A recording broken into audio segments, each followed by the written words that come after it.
Happy Holy Days, everybody, and Merry Maui Christmas. Happy Hanukkah. I'm Love Coach Scott Katamas, and I'm coming to you from Maui, where I'm here. I just helped to officiate a wedding this afternoon, and we have a really powerful show. Deborah and I really wanted tonight's show to be powerful. We love working with the TwinRay, who are going to be with us live. And tonight, and it was their idea, we are honoring our spiritual teachers and leaders and inspirations, both in present time and who their influences have been. And wait till you hear some of the wonderful stories from Reverend Michael Beckwith and Andrew Harvey and all the other ones sharing about who their influences have been. It's going to be a very powerful show. And throughout the night, we want to invite all of you to put in the chat box who your influences are. Now, a lot of you are watching us on Facebook. Welcome.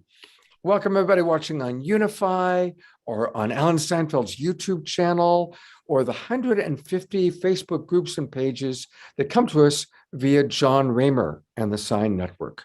And John, by the way, is going to drop into our after show tonight. So thank you, John and Summer, for all you do. And so all of you watching on Facebook, come on into our Zoom room. It's easy. Just go to globalpeacetribe.com. That's globalpeacetribe.com and register. It takes about a minute. And then you'll immediately get the link. You can come on into our Zoom room. We always have good 200 or 300 people in the Zoom room. And that's where we can more easily chat with you, see your feedback. And we want your feedback. We want your input because tonight we're making some wonderful choices and decisions. And we want to hear from you.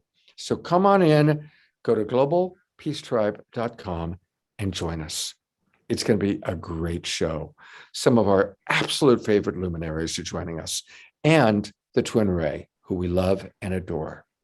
And to tell you more about tonight's show, it's my honor to present one very significant time, my business partner and collaborative partner, co-host, Deborah Giusti.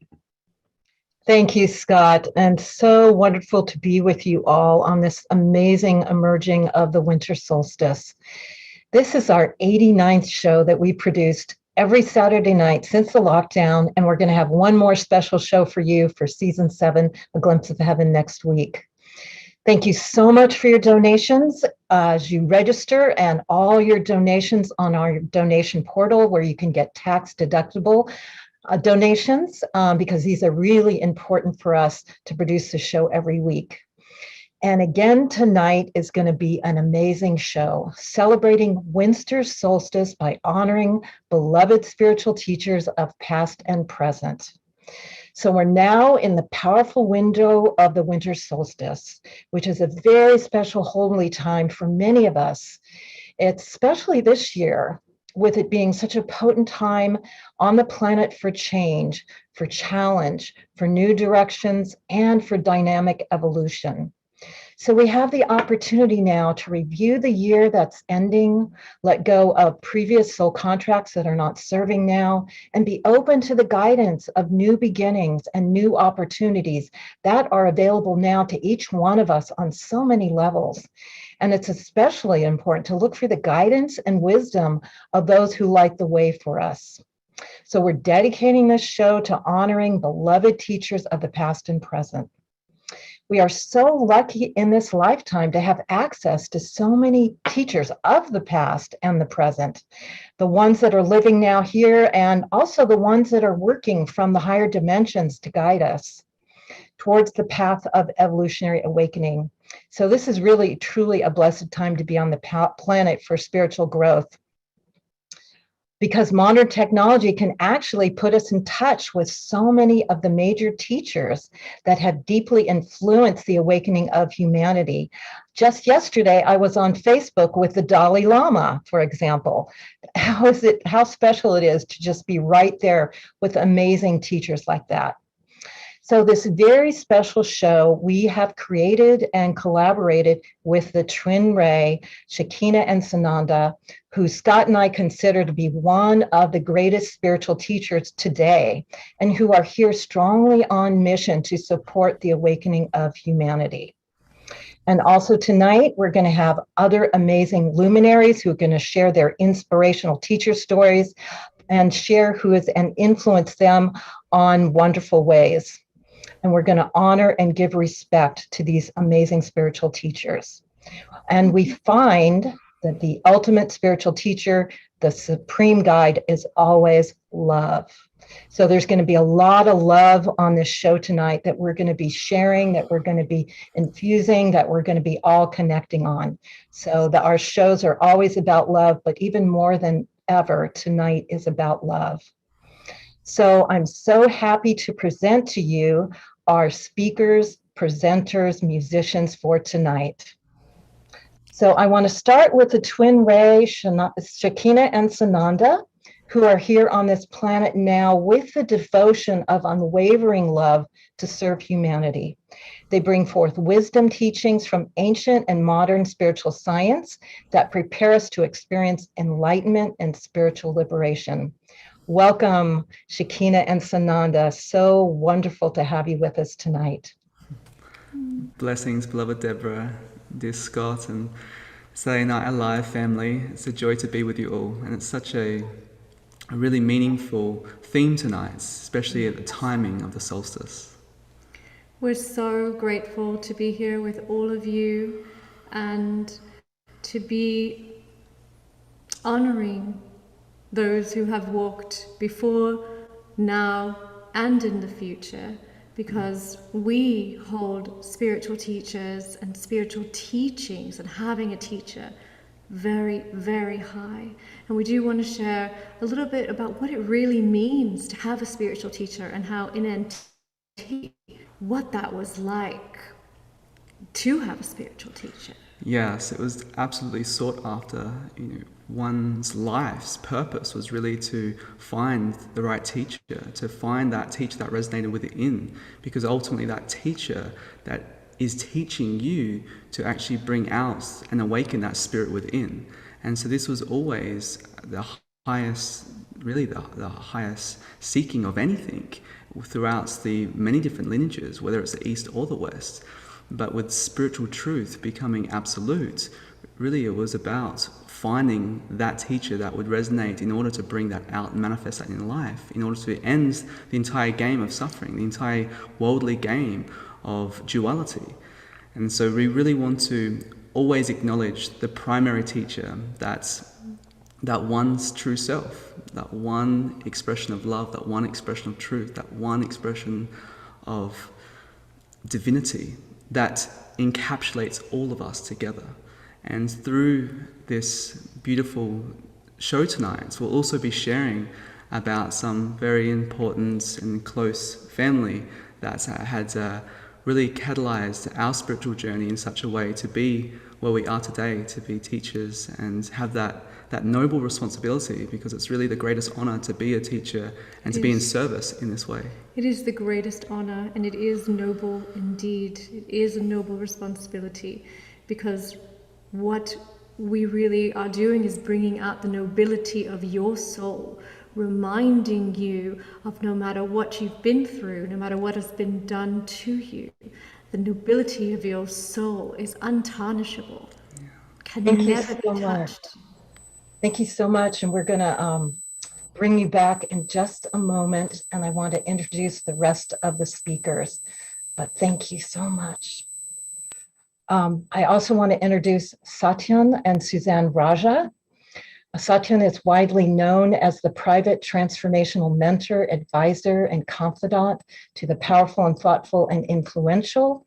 And Suzanne has been called one of the foremost leaders and pioneers of the women's transformational movement. Also, we're going to be featuring Michael Bernard Beckwith, who's the founder and spiritual director of Agape International Spiritual Center. They are highly regarded. He's highly regarded for his teachings and science of inner transformation, and he embraces practical approach to spirituality using meditation, prayer, life visioning. We are also going to feature Matthew Fox, who is an author, theologian, active priest, And he has been calling people of spirit and conscious into his creation spirituality lineage for over 50 years. He's produced 38 books, he lectures, and he's going to have a really special message for us tonight. Tonight, we are also going to feature Lynne Twist, who's the co-founder of Pachamama Alliance, the founder of the Soul of Money Institute. She's dedicated herself to alleviating power, hunger, and supporting social justice and environmental sustainability. And she's going to teach us about her spiritual teachers that have been her guides to her amazing work on the planet. And as always, we've got incredible musicians, spoken word. Astarius Miraculi has facilitated the spiritual community for over 40 years. He's an Ascension ambassador, didgeridoo vocal harmonic sound healer. He's a poet, astrologer, Reiki master, and teacher with 24 music albums and 2 books. And we're also so happy to have Marcy Made of Light. She is a composer and multi-instrumentalist who had a spontaneous awakening at the age of 20, and she became a sought-after body worker and coach, but then embarked on a 7-year initiatory path of yoga, meditation, and that's where sacred music became her calling. And now I want to bring back the TwinRay, who are going to be with us a lot during the evening, which I'm so happy for. The TwinRay is very special beings. They are guided by a compassionate heart and unified by a divine love marriage at the level that they are unified as one being. The TwinRay Shekinah and Sananda have a wonderful common mission that includes sharing potent and ancient wisdom and a deep honoring of unchanging truth, held in the devotion of their unwavering love to serve humanity. Their teachings are contemporary, but yet they hold an ancient thread. They're simple and profound. They still the mind and open the heart. And they bring self-realization wisdom through 5,000 years of an unbroken lineage of truth.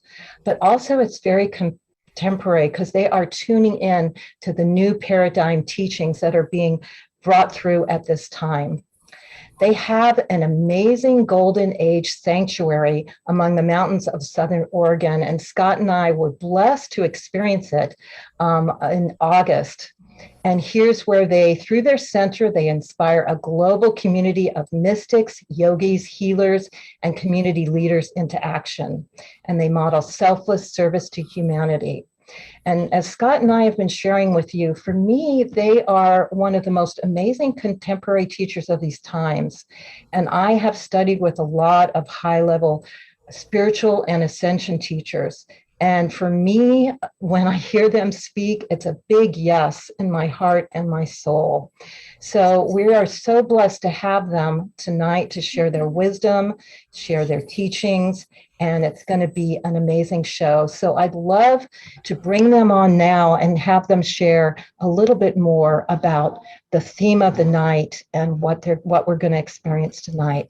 So welcome again, the TwinRay. Thank you, beloved Deborah. We did the intro beforehand.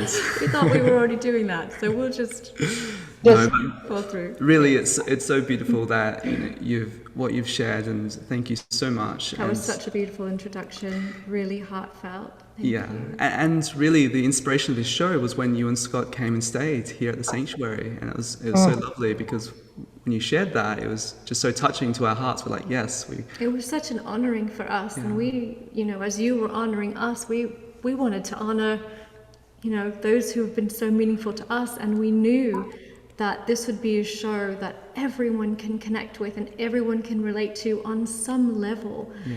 Because when you really think about a teacher, yes, you can think about a persona or a personality, of course, but we're going to open this up to understand that everything is a teacher. Breath is a teacher.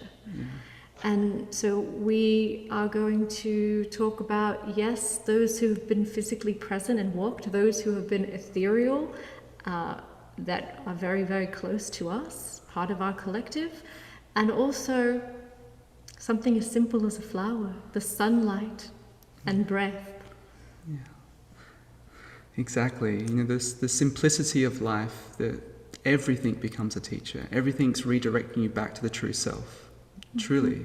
And that's really all that the purpose of being taught is, to redirect you back to the truth that's already inside you. And sometimes it's the unlearning process, and that divine truth sends you straight back to your heart and allows you to remember really what you already know deep within. And so the nobility of a teacher also calls for the nobility of a student that has prepared themselves, a student that is really diligent on the path, that knows discernments, that knows how to let go and actually evolve into the true expression of their being, let going of all the limitations. And so really, any guiding light that has graced this planet, any guiding light or teacher that has come here that is liberated and free, and a true expression of those teachings, that one teacher has many faces. Love has many, many faces, but one spirit. And so we honor... And one truth. Yeah, and one truth. It's always comes back to that one single truth. And that's really what this age is all about, the Aquarian age. And where we are right now, preparing for the solstice, last solstice in 2020, where we had the profound conjunction, the Bethlehem star of Saturn and Jupiter, the greatest astrological teachers, coming to complete harmony and resonance to represent and announce to the world that this is the Aquarian age. They aligned at the Aquarian age. And this motion into this new age right now hasn't been easy for many. You know, it has been a struggle. And there's many leaving the planet right now, and there's many more coming into the planet. It's a whole new cycle. And so there's a whole new wave of teachings around this new cycle of life. But there's always that one common denominator, that one ultimate truth, that one ultimate expression of love, that anyone that hears that, who feels that, becomes alivened within that, remembers really the true nature of oneself and the true purpose of one's life. Mm-hmm. And just like we started to share earlier, we bridge things back to the ancient world, and again find that golden thread that connects that which is ancient, that we hold very close to and very dear to, and also that which is contemporary, that which is real and available and alive right now. And in a world where we live in the West, we very much fall towards the East, but yet we're here and we live in the West. And in a world in the West where there's a movement right now where people are saying, well, they don't need teachers, we want to talk a little bit about that and explain the beauty, the grace, the benefit, and the honor to really have a true spiritual teacher, because a true spiritual teacher is going to return you back to that love that can only be found really when somebody is that light for you, that exemplifies, models, and embodies that spirit, a liberated teacher. Yeah. So in this beautiful show together, we'll share more about that and really share the inspiration of some that have been a part of our life, to be where we are today in this capacity to be in selfless service and share and be a teacher to the ones that we are blessed to be a teacher for. But everyone is always a student at the same time. And that's the thing about a teacher, is that a great teacher can only be a great teacher with great students. Mm-hmm. Well, I am honored to be one of your students. And I want to say that I've been around the block a long time. I've met so many spiritual teachers and a lot of amazing, beautiful beings that have graced my life. And many of them are going to be on the show tonight, including, by the way, Andrew Harvey. We didn't mention that we have a wonderful video from Andrew. But I want to say to everybody watching that getting to know the TwinRay and spending a week with them in their home temple was truly life transforming. And what they share, there's a lot of wisdom, but it's who you both are. these two beings are so generous.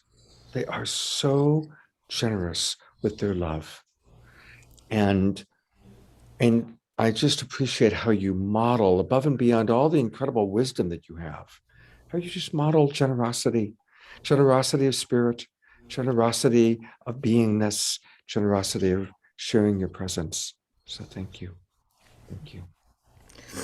They're going to be on Yes, 2 more cry. times during the course of our show.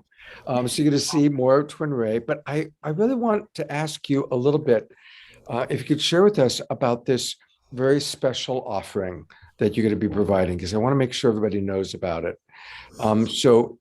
Deborah and I will be putting in throughout the link, and it's your masterclass. Tell us a little bit about it. So this is just We'll just switch gears for a quick moment. Yes. this is just a free offering, beloved, to assist to clear the slate of 2021 and to help all beloveds go through a process to catapult them into 2022, which is a master builder year. So really, this is just an offering from our hearts to give you a process, a technique, and a ritual to help clear all the opportunities that were really blessings in disguise of 2021, but also harness and cultivate all the positivity that you have garnered, not only through this year, but all the years, in order to really set you up for a powerful year of 2022 and prepare you to really receive the frequencies of what this year is going to bring. And so we speak a little bit about the forecast of 2022, and we also actually just are about to release another bonus with that masterclass, which is all about the solstice, and giving another solstice meditation to prepare for this time as well. Another free one, of course. And so again, this is a free masterclass. It's, how to wipe the slate clean for 2021 and really catapult you into 2022. We give beautiful practices. We do experiential work together and really bring you into a space to know the blessings that have been given, even if sometimes they don't seem that way. And again, blessings don't always come in rainbows. So everybody, all you got to do, you just put in your name and your email, and then you're going to get the link, and you can watch it at your own convenience, at your own timing. We're going to hear from Satyen and Suzanne Raja in just a few minutes, but we always like to get things going with music. So to tell us about our musical artist tonight, here's Deborah. Yes, we always like to start with high frequency music because music touches our soul, expands our energy, and connects us all. And we're so happy tonight to have a new artist with us, Marcy Made of Light. She is so perfect to start this evening tonight. After being trained from a young age on classical violin, she had a spontaneous awakening at age 20 and became a sought-after somatic body worker and coach. And she embarked on a 7-year initiatory path of traditional yoga meditation, and that's where she committed to sacred music as her calling. Her voice, her music is totally angelic, and it's going to be very beautiful to experience her tonight. So welcome, Marcy, and welcome to set the vibration and the high energy stage for this beautiful show tonight. Welcome, welcome. Thank you so much. Thank you so much. All right. Welcome, everybody. Just wanted to say hi, introduce myself and the song. We're going to sing to Ganesh tonight.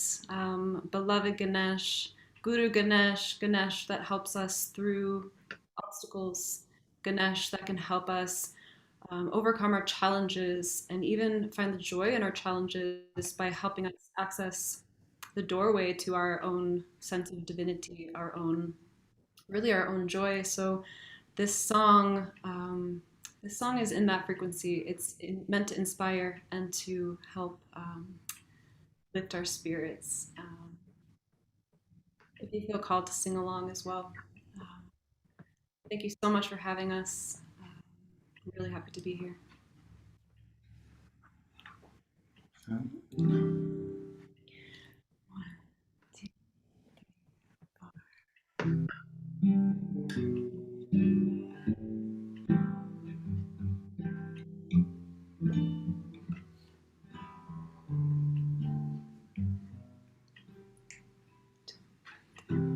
Bhagavan Ananda Hari Om Sharanam Ganesha Hari Om Bhagavan Ananda Hari Om Sharanam Ganesha Hari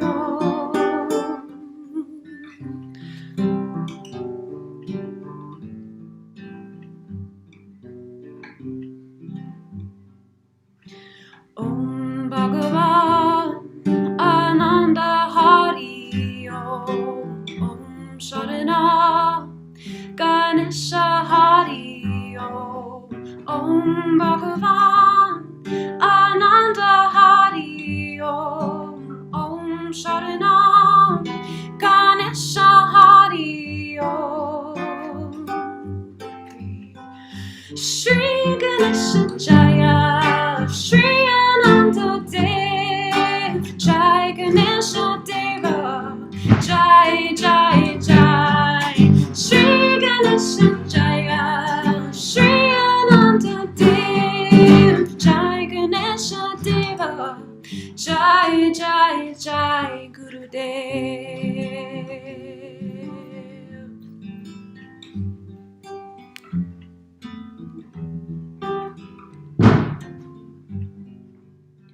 Girijanandana Goriyanandana Girijanandana Murtaye Parama Ananda Murtaye Parama Ananda Murtaye Girijanandana Goriyanandana Girijanandana Murtaye Parama Ananda Murtaye Parama Ananda Murtaye Om Gam Ganapataye Om Gam Ganapataye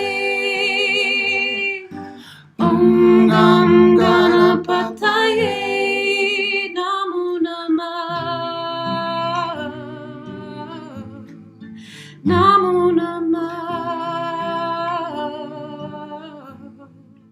Namo Namah.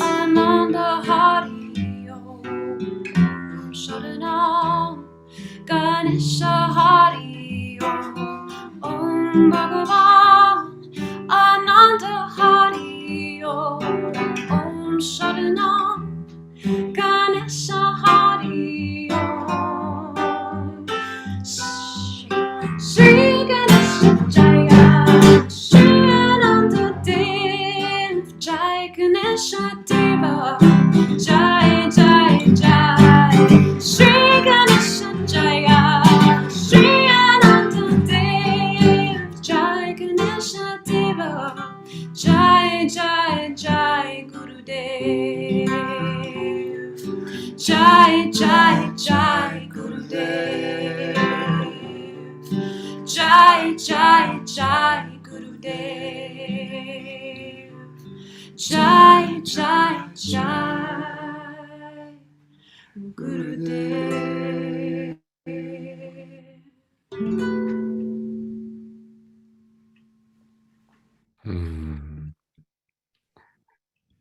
That was just delightful. Thank you so much. Wow.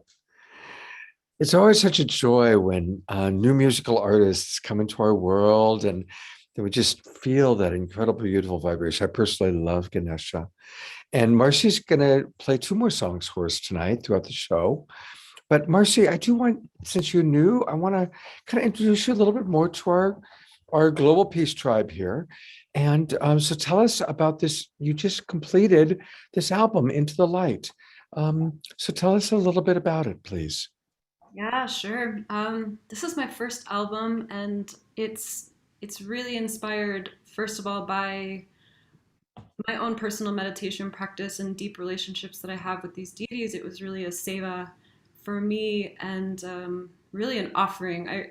Spirit was like, "You really need to make this album." I was like, "I don't want to make this. I have terrible stage fright. I don't, I don't know how to write music. I don't know how to make an album. I don't know." But really, Spirit kept nudging me, and I eventually ended up writing, recording over a 3-year process this album, which was inspired by my meditation practice, of course, but also over the course of the writing, learning how to write, recording, and launch. Scott and I were chatting about this, but a lot of the inspiration for the music, the melodies came from overcoming deep personal challenge with my family, with my sister. My sister, who's younger than me, she was diagnosed with cancer right at the beginning of deciding to write this album. And it really, the journey of her cancer process, the melodies really carried us. They carried our family. They came through at times when we needed them. So these melodies on the album, there's 8 songs, and these melodies really were channeled through for healing. They were channeled through for bringing wisdom and light to situations that I didn't think we could see the light in them. The fireworks are going off here. They're saying yes, they agree. Yeah, this music really came as a gift to bless our family and really bless everybody who hears them. So really, they are musical gifts. They are seva. They are a gift to everybody going through any particular challenge. And yeah, they are my gift to the world. So Thank you so much. It's a beautiful, beautiful, beautiful gift. Very, very beautiful gift, Marcy. And we're blessed to have you with us tonight. Really blessed. And thank you for sharing about your sister. And yeah, so many of us are having to deal with passages, but my gosh, to lose a sister at such an early age like that is unimaginable, really. So thank you for channeling that pain and that situation into these musical offerings. It's a beautiful modeling for us. Thank you. thank you so much. Well, when we started putting this show together, I just wanted to invite all my favorite spiritual teachers. And so Reverend Michael, yes. Lynne Twist, yes. Andrew Harvey, yes. And I now get to introduce 2 of my absolute favorite spiritual teachers that I have so much respect for. And of course, I'm talking about Satyen and Suzanne Raja. They are, to me, the perfect balance. They've been married forever. They've raised children. They've been incredible business people and entrepreneurs, and they've written the books, and they've done all sorts of creative expressions. And again, like the TwinRay, it's who they are as beings that supersedes all of that. Again, they're generous, just like I was talking about with the TwinRay, and they're loving and they're consistent. I've been in their home, and they're always like that. They're consistently loving, and they bring together. Their company is called Warrior Sage, and I love that about Satyen and Suzanne, because Satyen does have that fierce warrior discipline and focus that we need, but he also has the wisdom and the sage. And then he always brings in the beauty and the equal partnership of his beloved, Suzanne, the divine feminine. So I love having both of you here.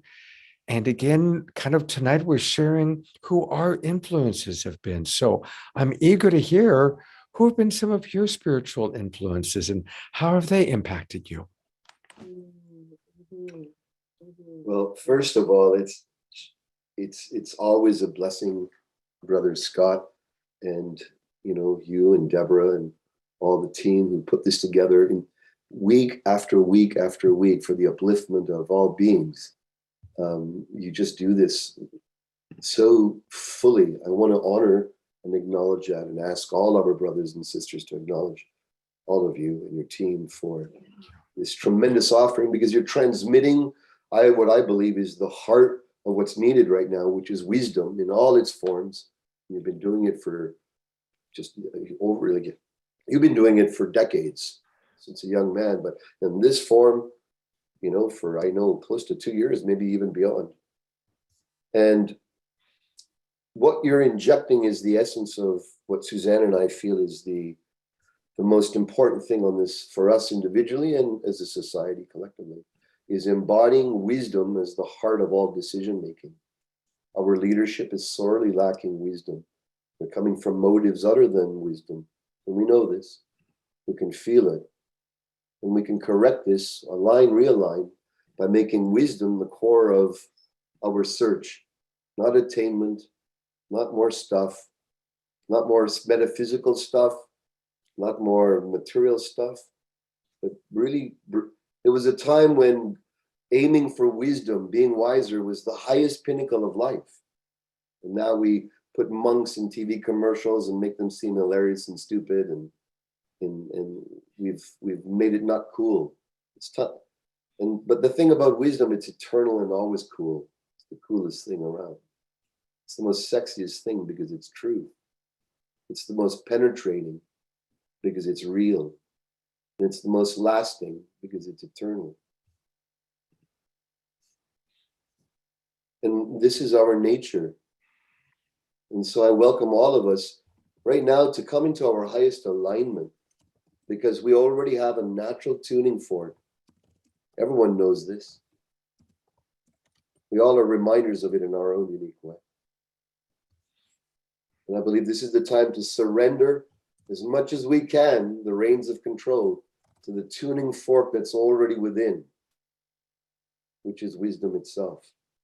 What have we learned already? Not what we need to learn more. What have we learned already that we could apply deeper? That's the walk of wisdom. Yeah. And, my spiritual teachers are my husband, my children. I tell you, if they're not my spiritual teachers, I don't have any, because it's a school of life, really. And it really shows me where I'm at in terms of my frequency. How willing am I to really open to them and to feel them and to be seen by them and to be really, our children have our DNA.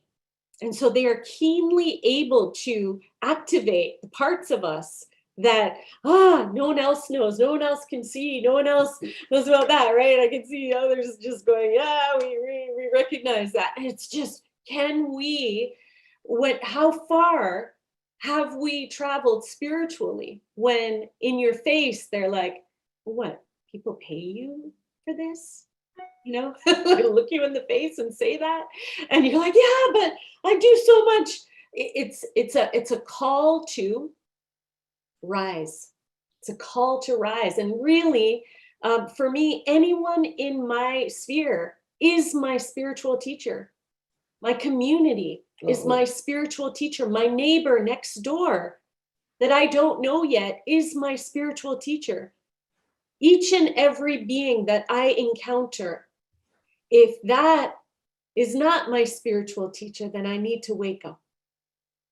And so for me, I have the joy of each and every day, the joy and the reckoning of where I'm at by being in contact with others. And I feel like that is the thing that is missing and is an opportunity for us to deepen, is in contact, deep contact and depth of contact. And it is there, and it's in this universe where we all are, is where there's the possibility for growth and transformation. And so I bow to each and every one of you, and to my husband, my children, and those that I serve. I thank you for being my spiritual teachers to help me to be where I am today. Thank you so much, Scott and Deborah, for having this forum. You are blessed angels for holding this, for others to be able to drink from this well of spiritual alignment and upliftment. So Mhm. I thank you. And it's a pleasure to be here. A lot of people are now saying thank you. That is so well said, and I love that we're going to be bringing in Yogananda and different people, but you brought it down to like daily life so beautifully. It's like everyone we connect with can be, because ultimately it's all God experiencing itself as Satyen, as Suzanne, as the different people in our Zoom room. So, thank you so much for just that incredible reminder. Very, very beautiful and very, as I like to say, perfectly human. I do want to ask you to share with anybody in our audience who doesn't know about Warrior Sage. Tell us a little bit about what's happening with Warrior Sage and how people can get involved if they're not already. Well, please, you're welcome to come and visit our website, warriorsage.com. And we have a whole bunch of content library. Our focus is working with leadership. We work with different companies, corporations. Leaders are on the forefront of making positive change on the planet, and we help them really come into their highest alignment and empowerment and impact, so they're able to achieve their aims in life, their highest intentions, taking the path of least resistance.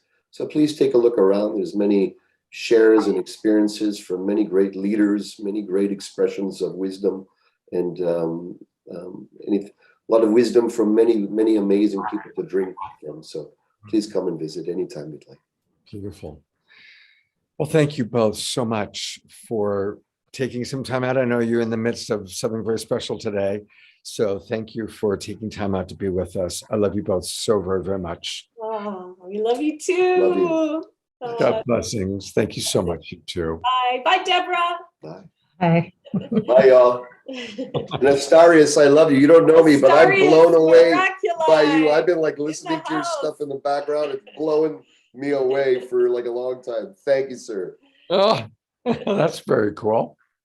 There's, I'm bringing Astarius on. There we go. There he is. That's the thing. It's like we all get to meet each other in all these wonderful, wonderful ways.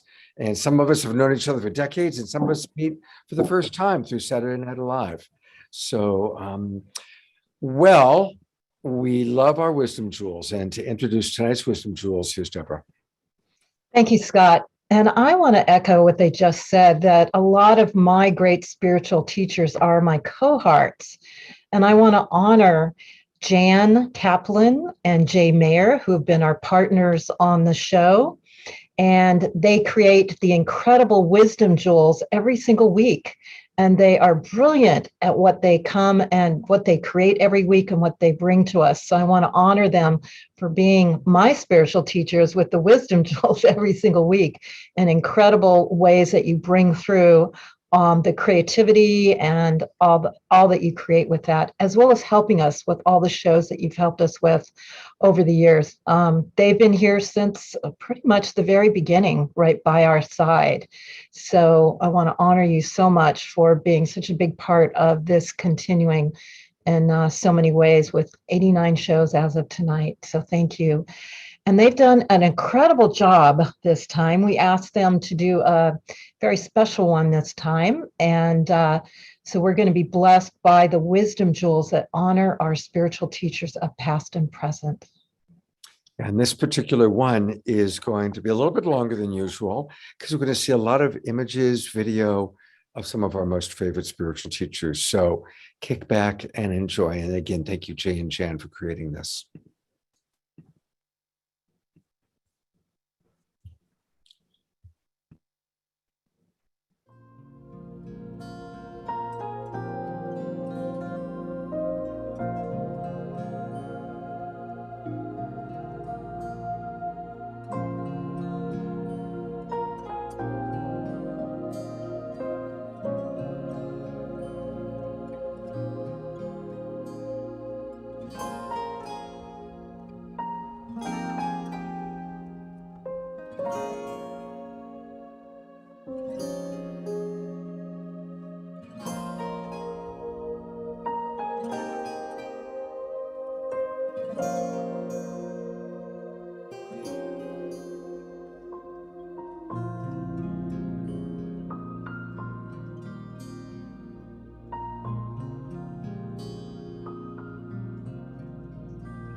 People ask me, Sadhguru, how do you operate with all these people? All kinds of horrible questions they're asking, they're doing this, they're doing that.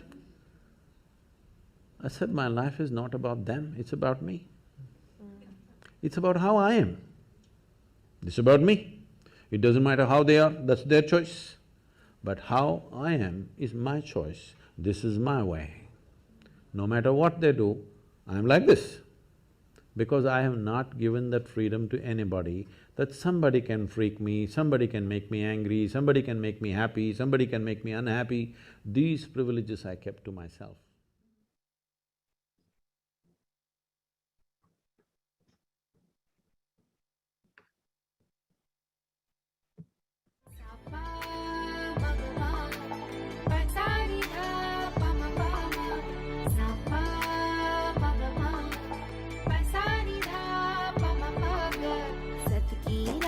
पे चल के देता जो ये संदेश, प्रेम के रंग सब रंगे, सबका है एक खिवैया, भीड़ में हो या रहे अकेला, आनंद में रमता जो नंदती नंदती नंदती नंदती नंदती देवा, नंदती नंदती नंदती नंदती नंदती देवा, नंदती नंदती नंदती नंदती नंदती देवा, नंदती नंदती नंदती नंदती नंदती देवा।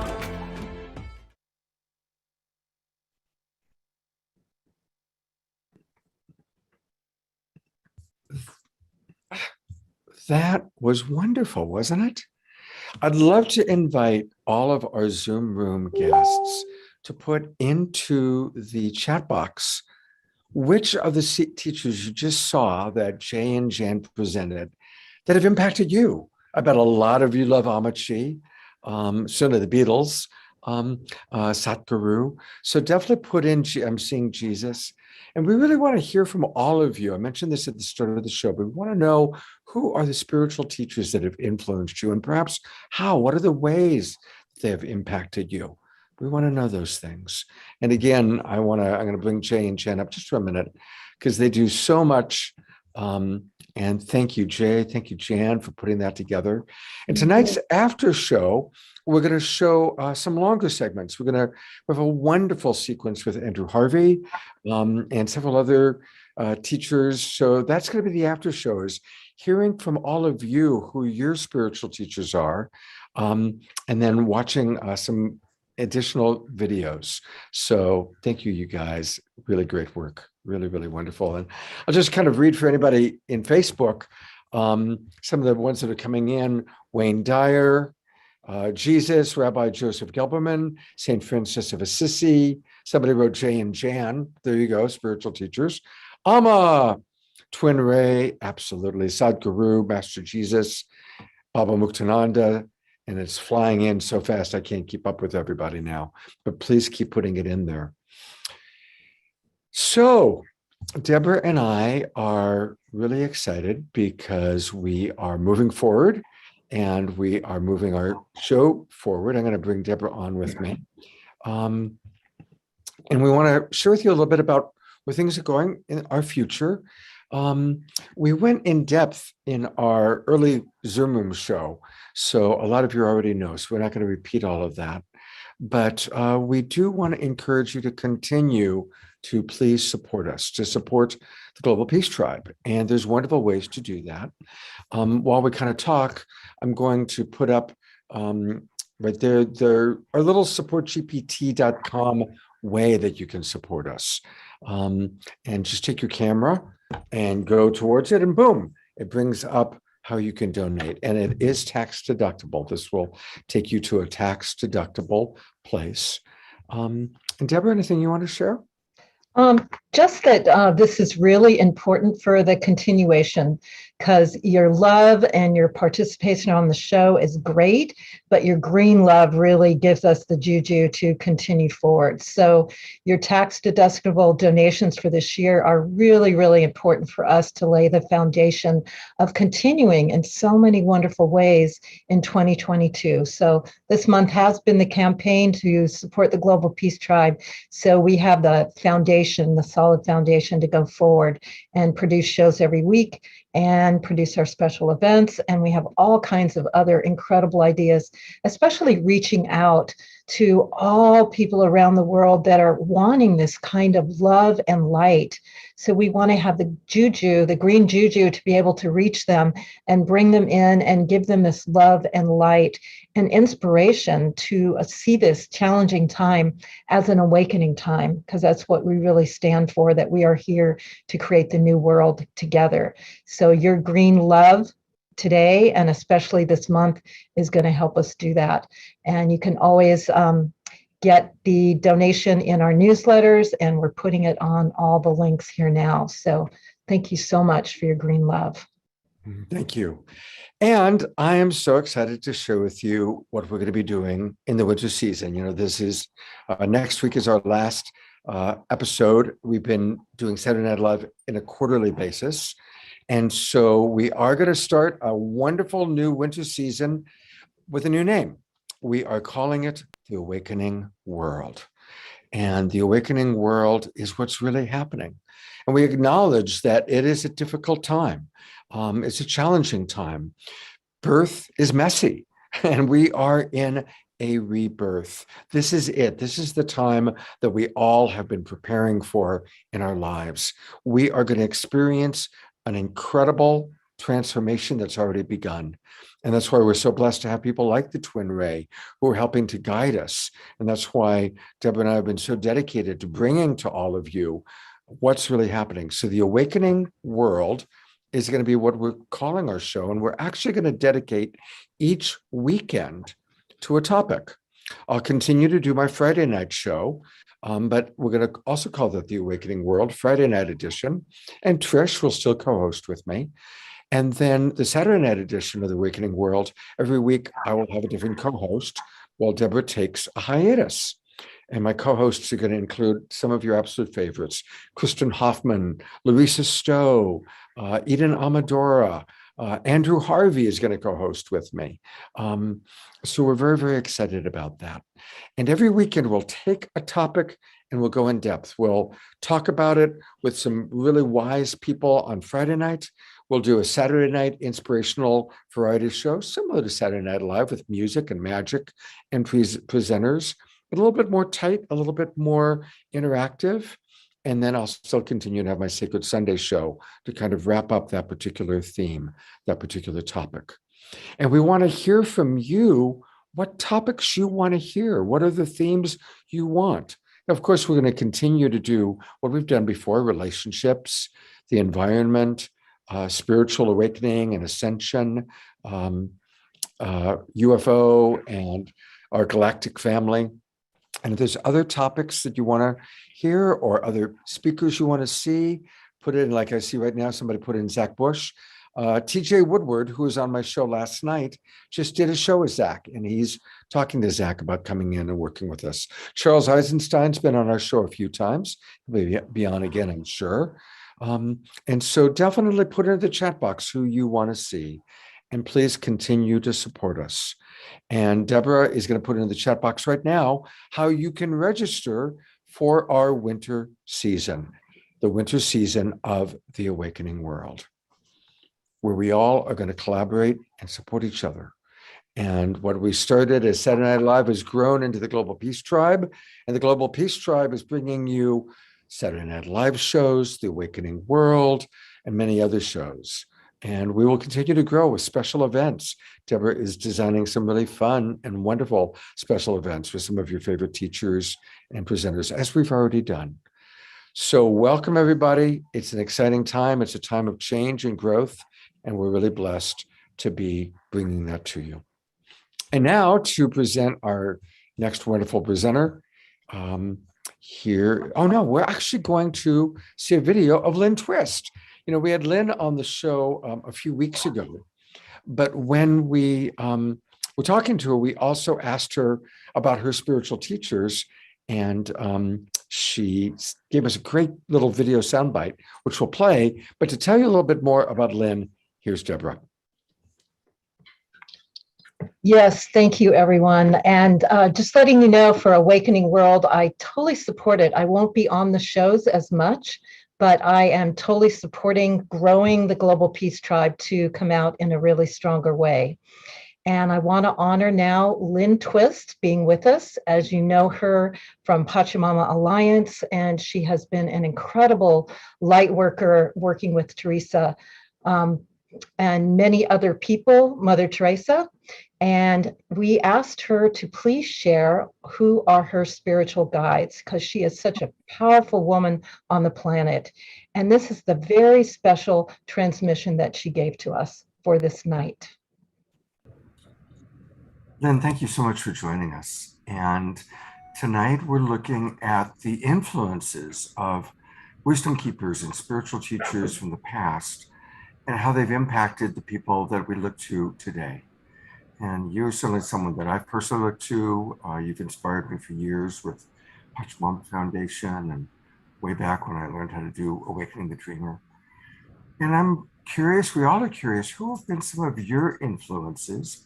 How do they impact you? And perhaps even maybe who you might model yourself after?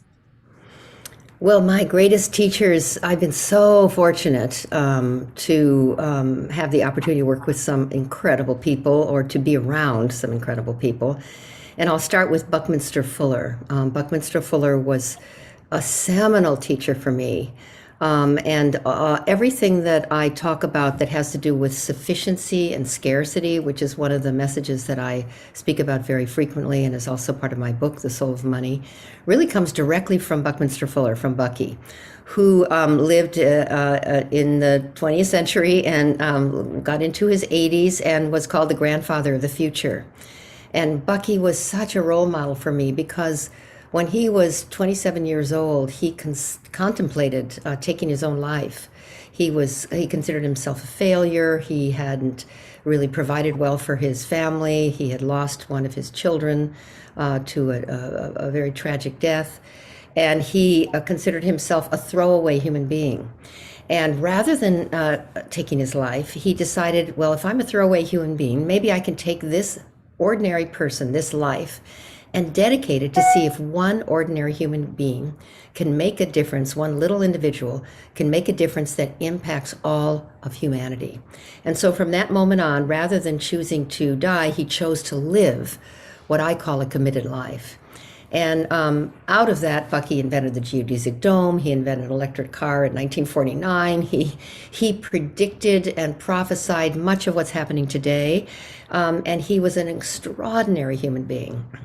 And he coined the phrase, a little individual can make a difference that impacts all humanity. He also coined the phrase that got picked up by Werner Erhard, another one of my teachers, and the whole Est world, which I was part of, which is to make the world work for everyone with no one and nothing left out. That came from the relationship between Buckminster Fuller and Werner Erhard, two of my greatest teachers. And then Werner Erhard, out of his relationship with Buckminster Fuller and others, John Denver being one, created the Hunger Project. And I was part of the EST network at that time, Erhard Seminars Training, which has now become the Landmark Education Corporation. And although it has a different name now, the very core of that training, those programs, has nurtured and really awakened me like nothing I can ever talk about enough. I just loved all of the work that came from the S Network and Landmark. It totally woke me up. It set me on a path of giving my life to something larger than myself. And Werner Erhard in particular, an absolute genius walking on this earth, in my opinion, who survived scandals and all kinds of things that he was accused of, some of which was probably valid. Never mind, this man is a genius, and what he created for me and for millions of people has generated all kinds of cascading projects, initiatives, results, and transformations in this world. So Werner Erhard, Buckminster Fuller, and then Joan Holmes, who was the CEO, president, and executive director of the Hunger Project. She devoted her life and still is devoted to ending world hunger. And the way that Joan found her groove, her swim lane, her essence was through committing herself to ending world hunger. She was an educator and probably a remarkable educator, but when she took on ending world hunger, it shaped her, it molded her into an absolutely brilliant person who's tapped into source. And so Buckminster Fuller, Werner Erhard, Joan Holmes, they shaped me. They gave me the life that I have today. And then I must acknowledge Archbishop Desmond Tutu, who had a huge impact on me. Mother Teresa, who I got to work with when I was working in the Hunger Project in India, who had a huge impact on me because I was raised as a Catholic. And so she walked on water and glowed in the dark as far as I was concerned, but really taught me and returned me to my relationship with Spirit, and I'll even say God. And so those people, plus the unknown, and in many cases, people will never know, the people that I worked with on the ground in Bangladesh, in India, women and men and children in the conditions of hunger and poverty, in Senegal, in Ghana, in Guinea-Bissau, in Zambia, in Zimbabwe. And then finally, the indigenous people of the Amazon, who have been my greatest teachers in this chapter of my life.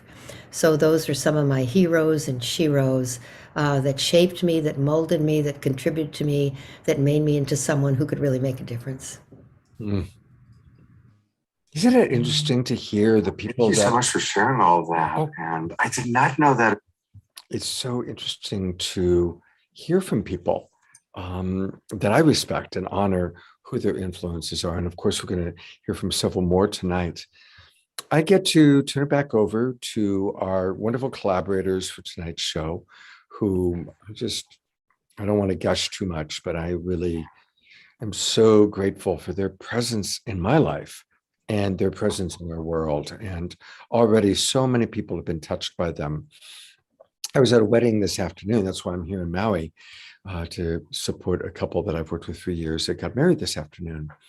And the woman who had been hired as the camera person, who I had never met before, comes up to me and she goes, "Oh my God, I can't believe you're here. I love your show. And I love the TwinRay. The TwinRay, whenever I need inspiration, I go to the TwinRay now, and I learned about them from your show." And so I said, "Well, you got to watch tonight." So it's pretty wonderful. And so with no further ado, because we've already done a wonderful introduction, I'm going to turn it back over to Sananda and Shekinah, the TwinRay. Thank you, beloved Scott. Thank you so much. That's so sweet. What a wonderful story, and what a small world. Isn't it something? Everywhere. Yes. Yeah. Yes, it is. So, beloveds, this segment in particular, we really want to take our time with, because it's very special, especially today, and very meaningful to us. We might cry, we might not, but you'll feel us regardless. As yesterday, one of the brightest lights on the planet shed her body and took her last breath. And this beautiful being was very, very close to us, very, very near to us, and certainly one of our greatest inspirations. Yeah. This is one of our closest friends, our closest teachers, a grandma, a healer, an alchemist, a beautiful being, really. Her name's Grandma Chi. She's one of the greatest healers, really, of history that the world will never know.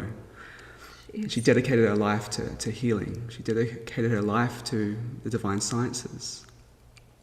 And we wanted to really take a moment through this segment to honour her and to honour her life and how it touched us in many, many ways. This particular beautiful woman, she was remarkable, really. One of the most remarkable beings that we've ever been graced to really come across. By far. Yeah, just her humility, her selflessness, every single breath that she would take, it was dedicated to either healing someone, feeding someone, clothing someone, teaching someone. Really, she was in her later years, her body became so fragile after the amount of healings that she would consistently do.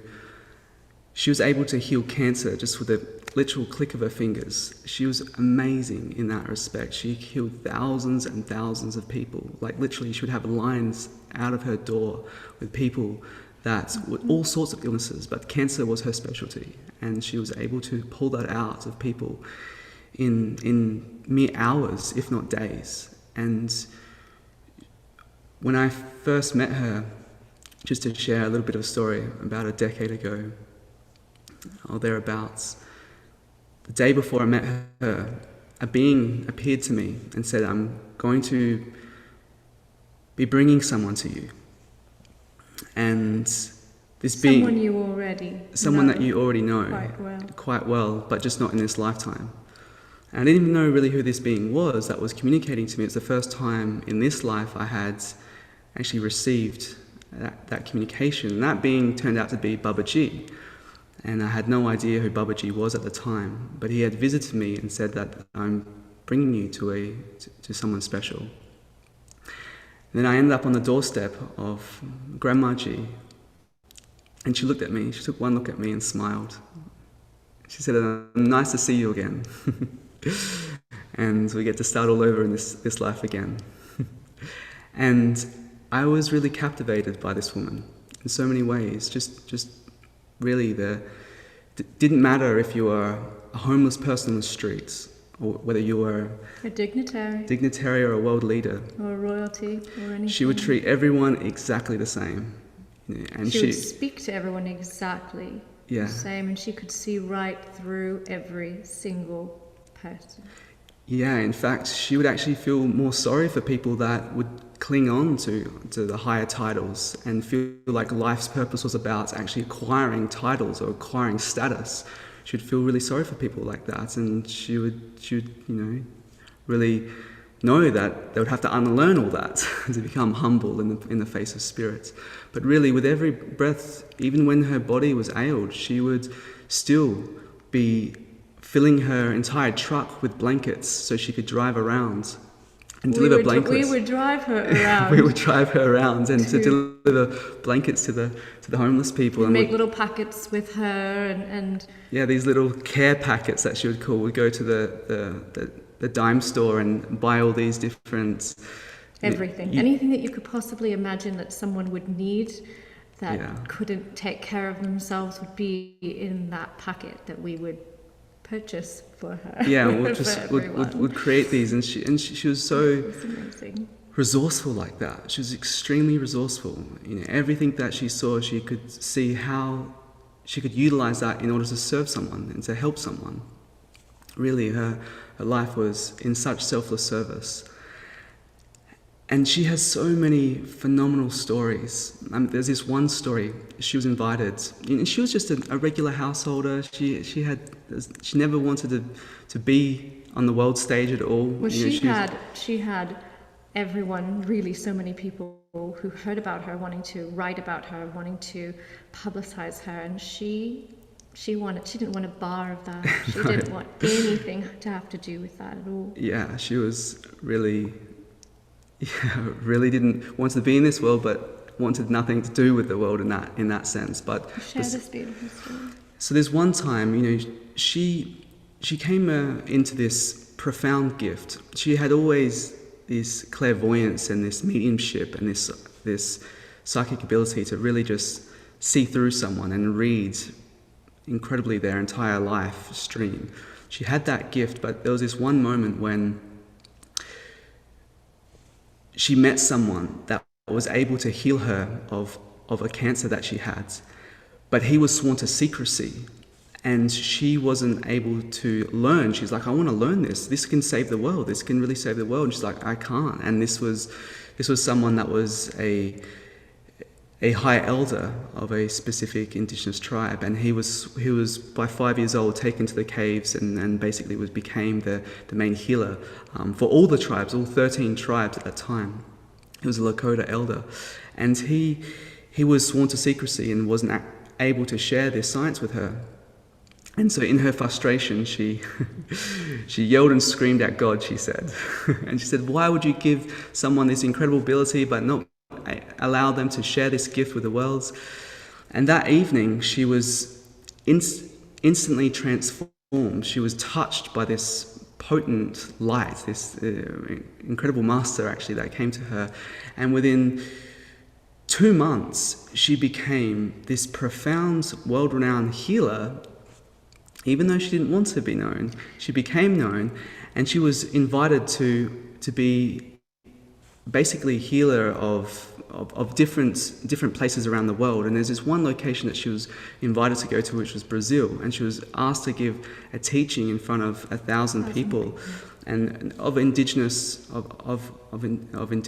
and native elders and the tribes in Brazil. And she went up to there was this couple that were having their land taken away from them, and they didn't have the money to protect their lands. And she put her hand on their head, and put her hand on one of their heads, and basically she knew exactly who she was going to, who had the purity of heart to be able to share. And she demonstrated something quite amazing. And this young man's mouth started filling up with sand, and just started pouring out all this sand, and out of his mouth came these precious stones like diamonds and rubies. And she then said, well, now you have the stones, now you have the money to protect your lands. And this is just one of the things that she would do. When she did that, she was seen, and she was quite targeted actually, where she was seen for that ability. And so many wanted to learn from this. And so she didn't prize any of that. She just saw them as, that those miracles, she could materialize things at will, as she was incredible like that. When we came into contact with her, the amount of mystery that would be unveiled by being with her was just amazing. And we know, especially our students who are watching and who are present, also experience a lot of the things that we're sharing right now. And this is because, we are lineage holders of this. She passed this on to be able to carry into the world, and she taught us the divine sciences. Yes, well, she was given this directly by Babaji, and then Babaji sent me to her in order to learn this. And then I went on later years actually and sat with Babaji and finished that knowledge. Yes. But she was a really profound being. The amount of healings that she would do in a day, just in a day. She'd wake up at 6 a.m. in the morning, and she would start healing at 7 a.m. until 7 p.m. at night. And she would do this for many, many, many years. And we wanted to really honor her, as yesterday was the day that she shed the body. And today is the day that we've been inspired to co-create this beautiful show with Deborah and Scott. So it's all about teachers and the significant teachers. And she was really a profound light. And out of all the things that I can say that she shared with us, and we again were very, very close to this beautiful being, very, very close. One of the things that always she and I giggled about was she would say how similar she and I were, and that we had those same gifts. And it was always something that, she had never known anyone like me, and I had never known anyone like her. And it was this beautiful it was just this beautiful, loving friendship, and there's just nothing like that. Yeah, it was actually quite interesting when I first brought Shekinah to meet Grandma G. She laughed again and looked again at her and said, "Oh yes, I know who you are. And welcome, my dear." And then she instantly said, "Grandma approves." Just was So happy we were together. extremely happy that we were together again. And so we really want to celebrate her life and all the many things that she did and all the many miracles that she performed. Was such an inspiration, just a really humble heart.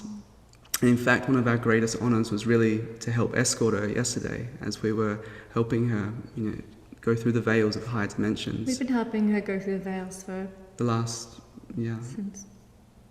strongly since Tuesday. Yeah. But yesterday was the day. Yesterday was Friday.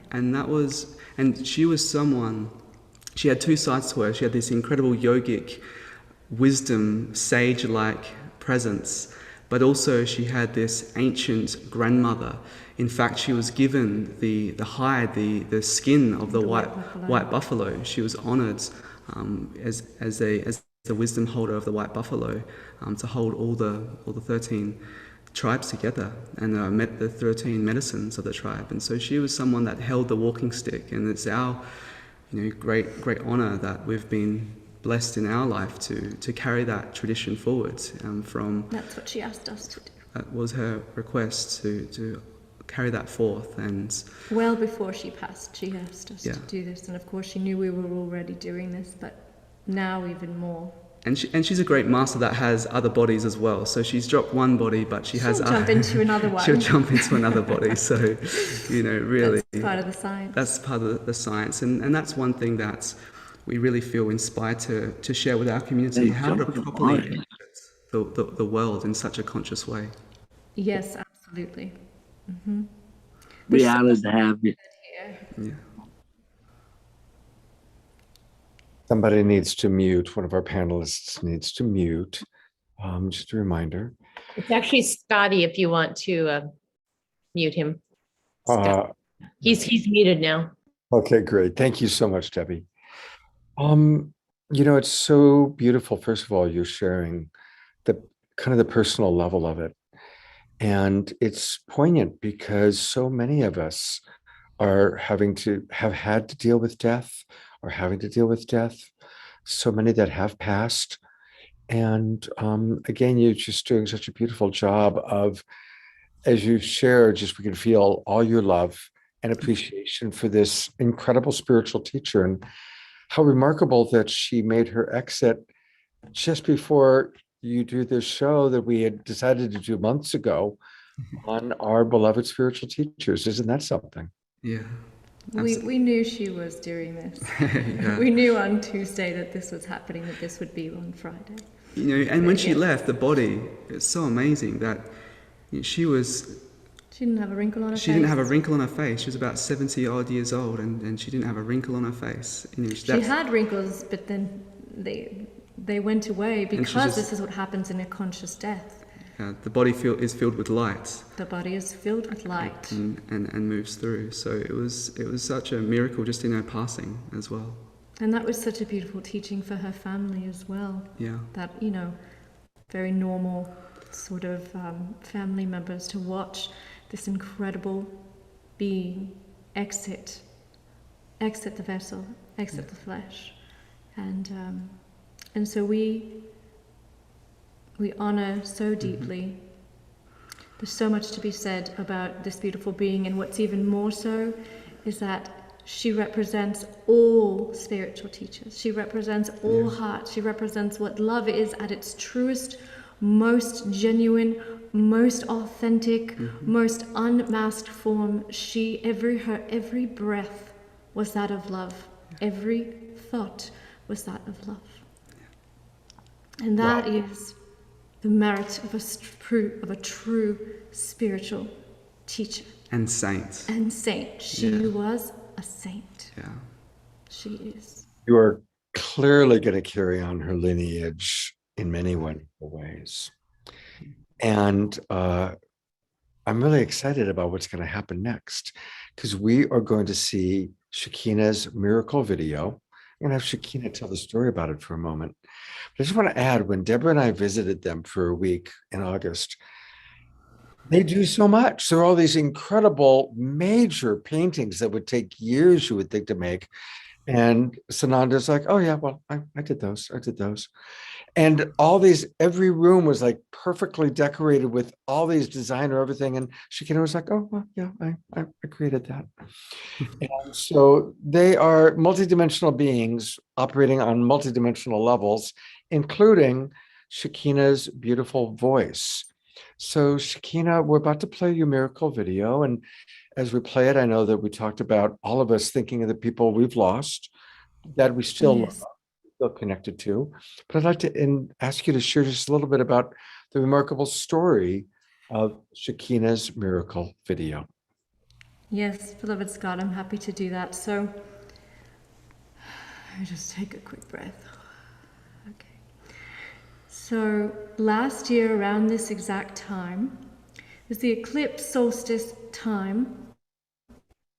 I was at about 3 o'clock in the morning, just by myself, at the center of the node there around the obelisks, the crystal obelisk, and I started singing a prayer.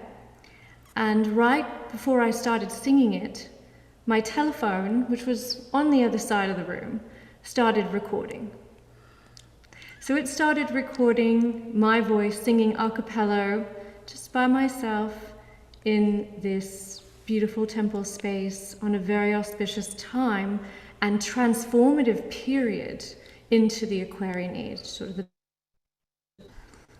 and afterwards, when I kind of came back in, I went to my phone and I showed Sananda, I was like, oh my goodness, this has been recording all by itself.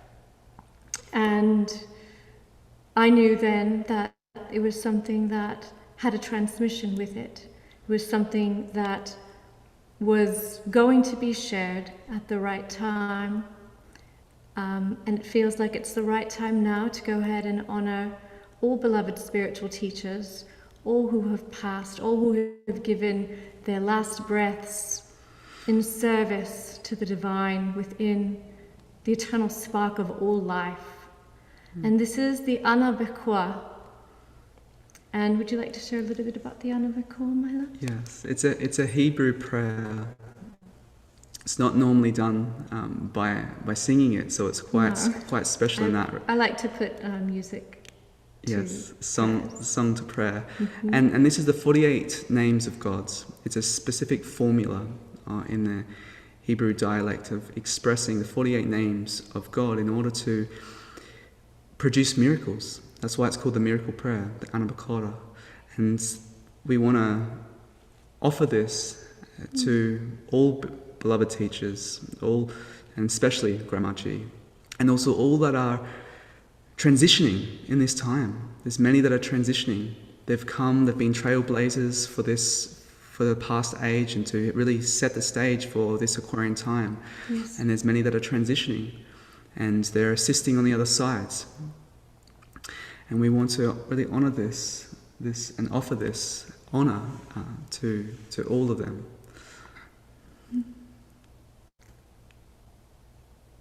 Hana bekoge julat yaminecha tati tehua kabelina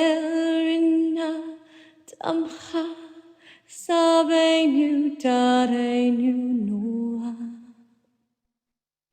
Hana bekoge julat yaminecha tati tehua Nagibod do shahe yichudecha kavevat shamurem Hana bekoge julat yaminecha tati tehua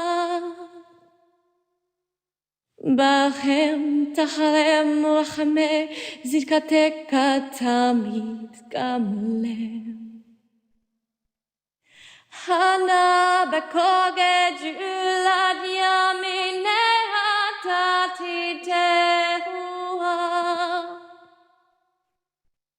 עשין קדוש ברוב תופקה נעלה דעתך. אנה בכוגד ג'ולת ימיניה תתיתיה. יחיד גלמך פנסוך קדושתך. הנה בכוגד ג'ולת ימיניה תתיתיה.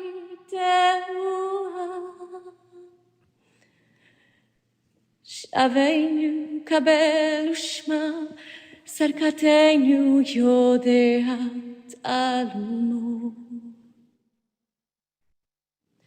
הנה בכוגד ג'ולת ימיניה תתיתיה.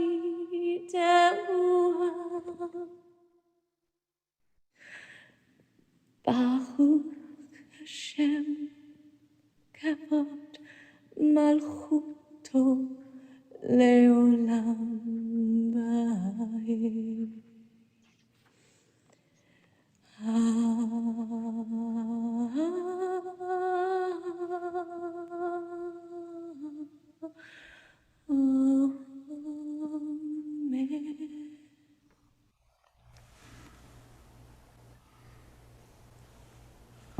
Amen.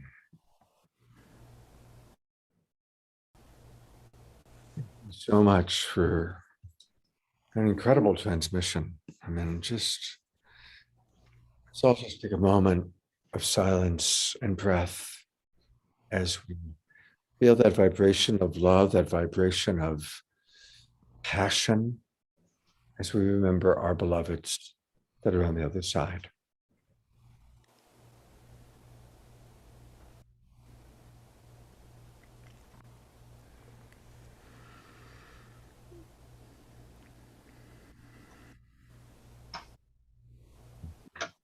And thank you, Grandmachi.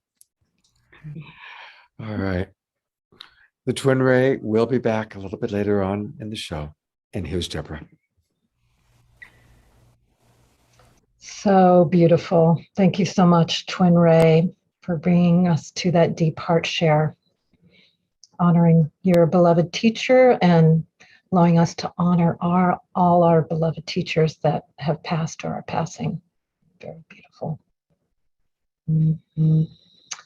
And now we get to bring up another incredible being, Astarius Miraculi.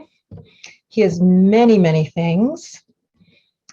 He has facilitated spiritual community for more than 40 years. He's an Ascension ambassador. He's a didgeridoo vocal harmonic sound healer. He's a poet. He's an astrologer. He's a Reiki master. He's got 24 music albums and 2 books. But mostly, he's here for the ascension of Mother Gaia and humanity. He is on purpose all the time. I never see him not on purpose with this. And he carries such a high vibration of love and high frequency. Really beautiful. And he is a master. He's going to share a lot of different things with us. Some spoken word, his didgeridoo, some music, his heart, his wisdom. And he's been a friend for a long time. Both Scott and I have known him in community, wanted to bring him on the show. This is a perfect show for him to come on and share with you now. So welcome, Astarius. Welcome to our show. Thank you, beloved. It's an honor to share in this sacred space and to be a catalyst for transformation and to bless the world. It's a wonderful opportunity. So in terms of my offering, I would love it if you'd play that video first, and then the things that I'm going to share in terms of spoken word, I'll share after that. You But I'd got love it. to. Absolutely. Here's a, Yes, here's a wonderful video to kind of introduce the story. Yes. The frequency of sound is a healing force. There's only one life in which we all share. Only one love through which we all care.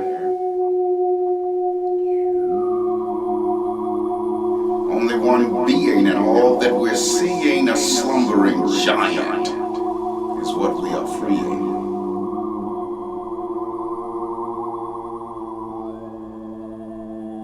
Which is a reflection of the endless nature of eternity, therefore, beloved, is waking up that eternal connection that you have with the Most High and calling you on to your absoluteness. This one's for you.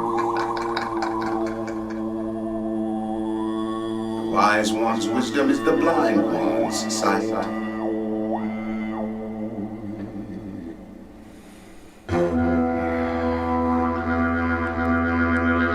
Ground in this truth of the oneness.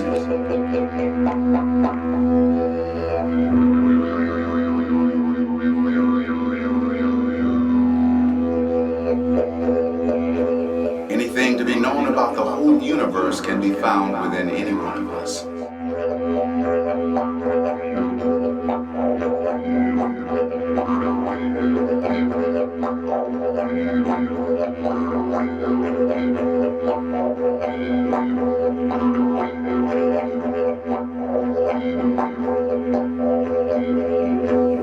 And so sound is a sonic resonance of consciousness that has the capacity to trigger within us a remembering of who and what we truly are.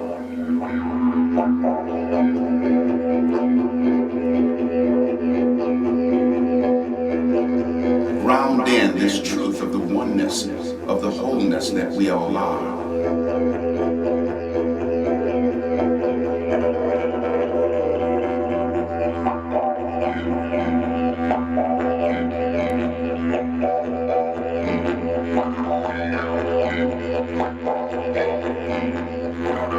We each are our own version of the universe, our own version of the Most High.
Thank you so much for sharing that. And just want to give honor, thanks, and praise to God, Goddess Absolute, my first and foremost teacher, to the clan of the trumpet angels who have taught me about the resonance of using the sacred sound. My mama and my daddy, Elizabeth Clare Prophet, George Adair, Elizabeth Valsala, Abraham Hicks, and all of my teachers, known and unknown, named and unnamed. I'm so grateful for all of them. And I'd like to share now. The first piece is called Song of Ascension. And it's something I wrote completely on the road. I'm safe at home in heaven's bed, not catching hell on earth instead. Many worlds did I create before my dawn in fleshly state. Traveler through eternity, timelessness, my legacy, journey to an endless end. I'm everywhere and every when. Nowhere did my life begin, and it shall never, never end. All times are now, all spaces here, and there is no reason to fear. While every living moment owns all past, present, future zones, I am the universal whole with multi-selfhood as my goal. As the spirit of the one creation is how I have fun. So from the great and central sun, legions of my spirit sprung to form and roam the galaxy to learn from every part of me. The lesson of the one in all, and pain of separations fall from high to lowest frequency. All I ever find is me. My mission lives in all dimensions, oneness being my prime intention. In all the mirrors of myself I see true love and godly wealth. And once while traveling on the earth, I forgot my birthless birth. A bitter war I waged with me, forgot that I was whole and free. Once upon eternity, never did I fight with me, yet once upon a time and space, I lost my mind in human race. Not catching hell on earth, instead I'm safe at home in heaven's bed. Bridge across the seas of time, yield passage to this soul of mine. Let me taste the ecstasy I knew before human misery. A mighty essence then I am. I wrote the pages of the master plan, dancing on the sea of being, light and love. We're all decreeing, calling to my fallen self. Time to regain heaven's wealth. Cross the bridge of what's to be, where from your nightmare we are free. I hear the angels calling me, saying, wake up, goddess, wake up, God, you're really free. Wipe the nightmare from your eye, spread your wings and watch death die. Wipe the nightmare from your eye, spread your wings and watch fear die. Bridge across the seas of time, shackles of my soul unbind. Awake now from illusions dread.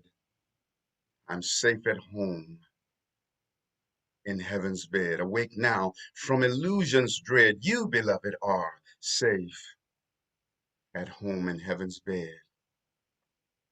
I love you so much, and I thank you all for remembering who you are, celebrating all of those teachers that have influenced you. Thank you for knowing that you make a monumental impact upon the expansion of life. Life is better by virtue of you, and that you are an unduplicatable blessing under Creator source, that Creator gets something from each and every one of us, each and every one of you, that Creator can't get from anywhere else. Let the awareness of that be the means by which the self-esteem is skyrocketed through the roof of the cosmos. I'm so honored to support our expansion, to walk each other home and come back to that absoluteness. And thank you so much, Scott and Deborah, for just being a part of my journey for so many years. And I celebrate the contribution that you're making to the expansion of life. You know, thank you for the difference that you're making. You know, it is an honor to be in co-creation with you. Thank you, beloved brother Astarius. And I want to give people two ways you can get more of this beautiful, beautiful man. His website is his name, Astarius, ASTARIUS.com. And he is truly, as we just heard, a sound wizard and an ascension ambassador. There's a lot of wonderful things happening on his website. In the upper right-hand corner, there's the video. And I really want to encourage everybody to go visit his website. But also, I want to go deep with this guy.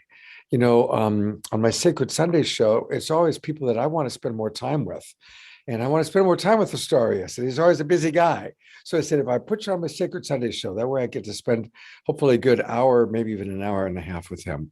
So tomorrow morning, Astorius and I are going to be joined by Dr. Brenda Wade. You've seen her on this show a few times. And we're going to be talking about something really important, focusing on the Christ in Christmas. This is a topic that I know is important to you, Astorius, the Christ consciousness. Absolutely. And please, everybody, join Astorius and I tomorrow morning. It's going to be a really beautiful, beautiful experience, and important as we are in the Christmas season, whatever your denomination is, whatever your beliefs are, for us to really talk about what is the Christ consciousness that we're truly celebrating. You know, one of the biggest revelations I got about that Christ spirit, I was at a church and the choir was just singing about Jesus. And all of a sudden I heard, gee, he's us. And it was such a profound revelation that followed that, because, I think that Christianity is truly Christ I-amity. So I'm looking forward to what we'll share, on tomorrow. And then I also just, for the sake of those who might not have made the connection, because spirit rap is the most prominent thing that I have out there. And many of you are aware of that. I invoke, decree, and dream awake the full cellular center of my being and all of that. And so it's been doing its work since the year 2000. So I just wanted to make that connection. Because some people have heard that and been blessed by it, and they never knew who it came from. Because people were giving it out like candy at one point, and that's wonderful because it was really helping. Thank you, Brother Astorius. I'm really looking forward to that together It's tomorrow. an honor. Thank you so much, and much love to you and all of the beloveds. And lastly, have many miles on your smile and wiggle in your giggle and tingling in your boots and laughter ever after, putting your strut and some wings on your butt because you're always rising up at the top. There's room for all. It's just the bottom that's crowded, y'all, and so it is, and so it shall eternally be. Aho, ashe. We are one. We are one. We are one. Oh, yeah, yeah. Oh, yeah, yeah.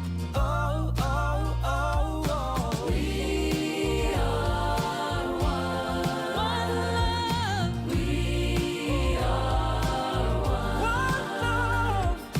We are one love, yeah, yeah, one love, one love, one love, one love, one love, one love, one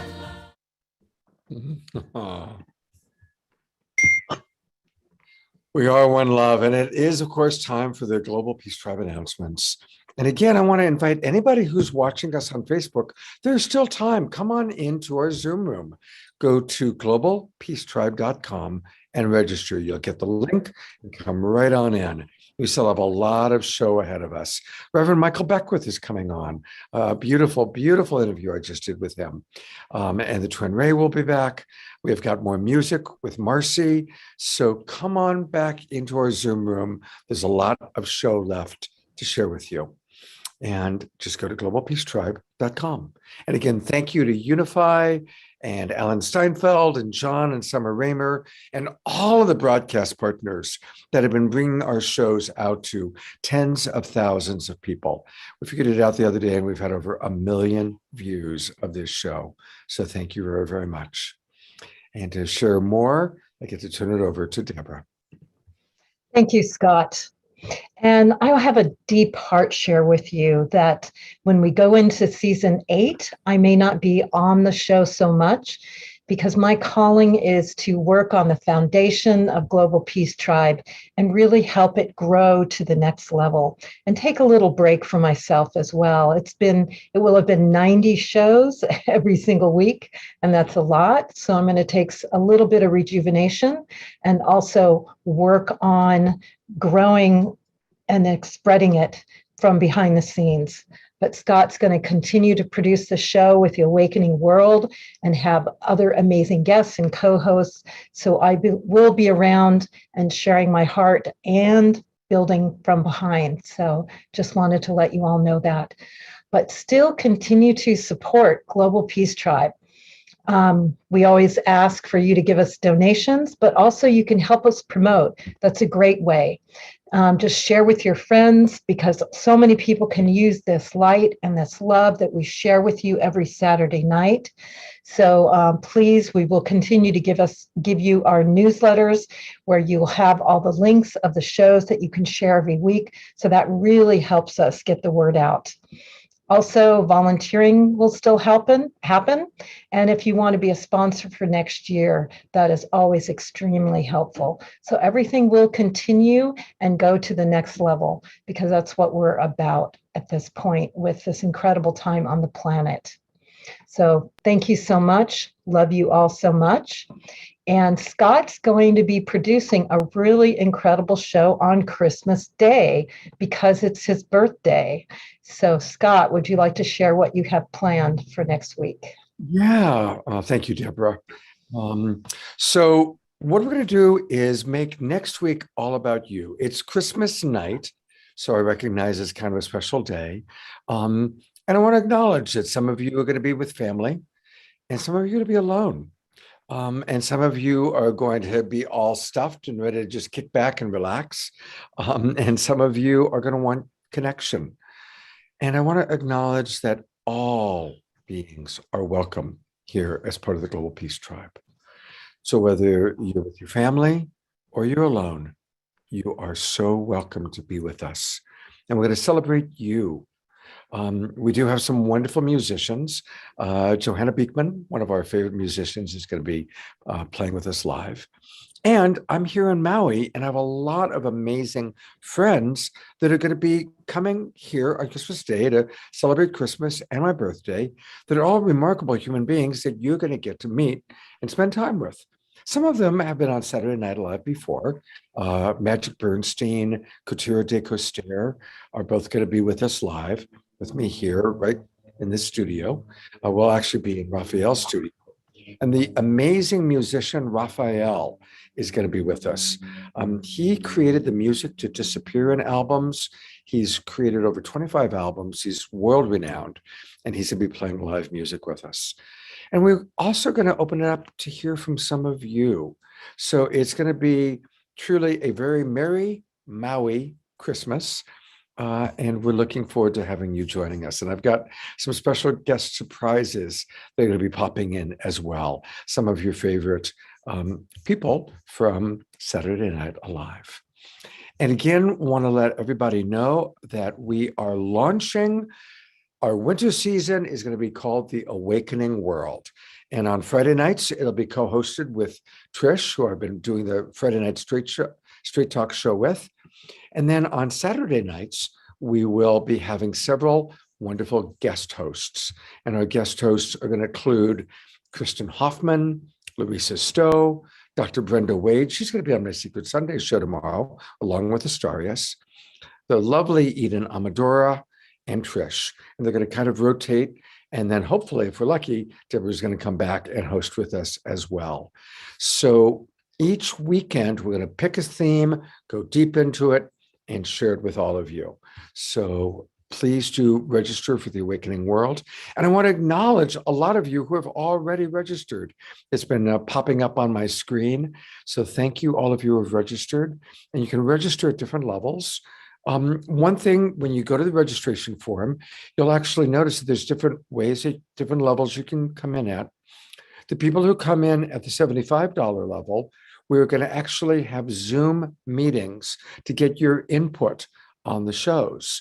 And the people that register at the next highest level will be able to actually help produce the shows and participate in some of the shows or present, I really want you to do this topic. So we're really going to make it much more interactive with all of you as we co-create going on into the new season.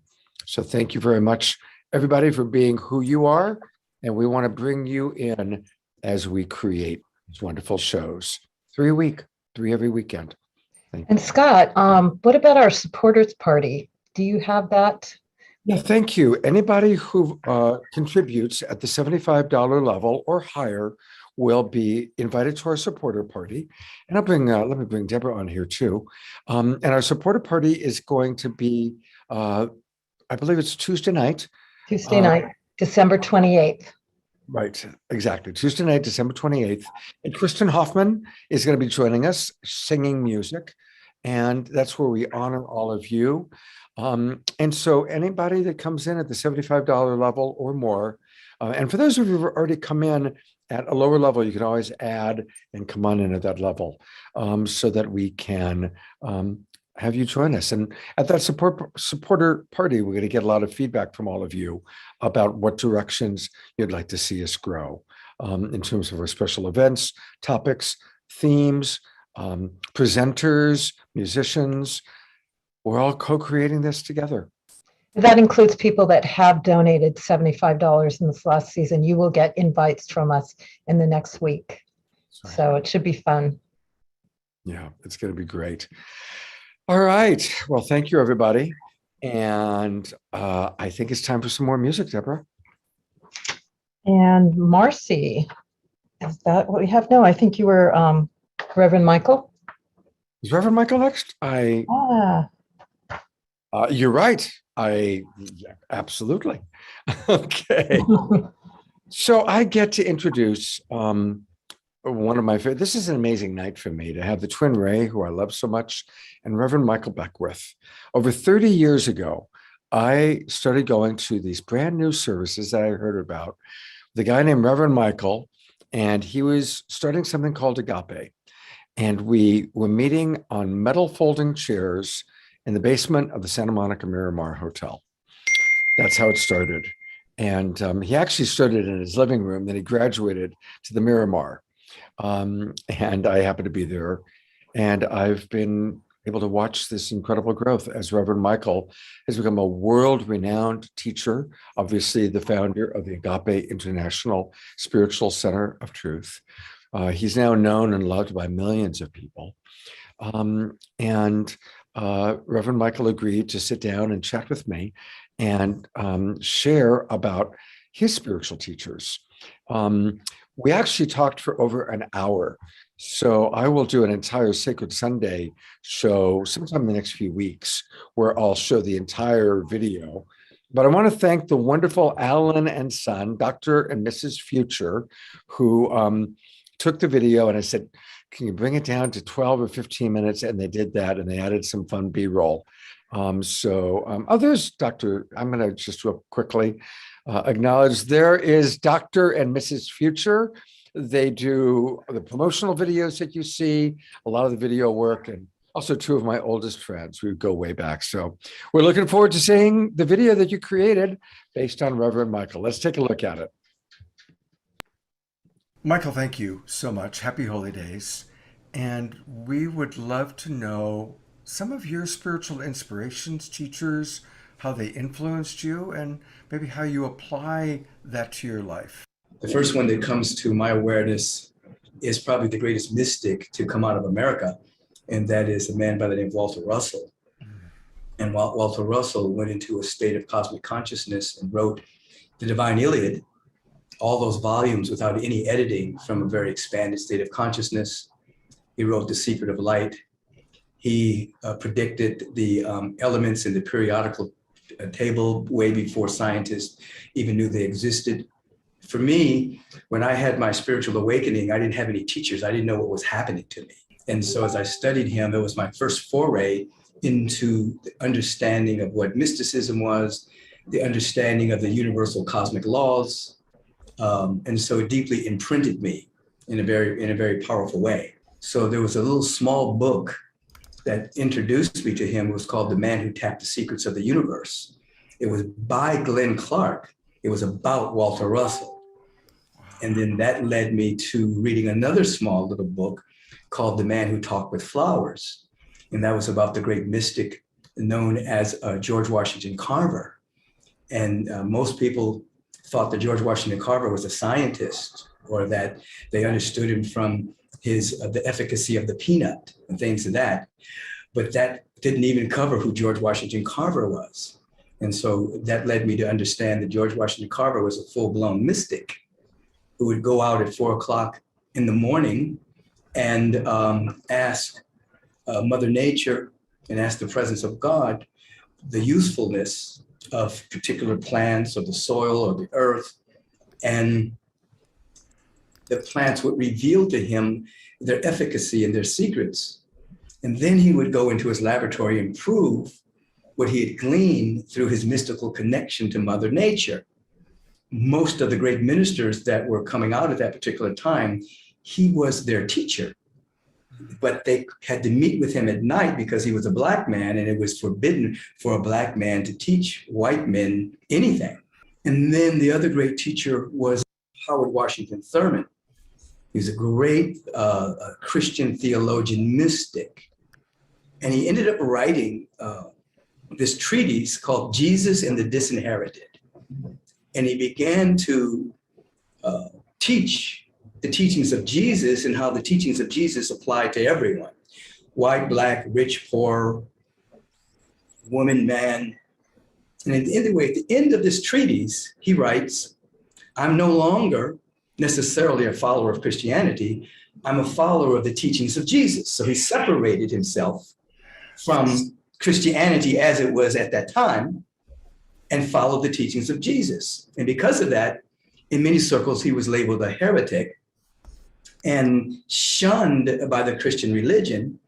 And he ended up starting a church in San Francisco called the Church of All People, which was the first integrated Christian church in America.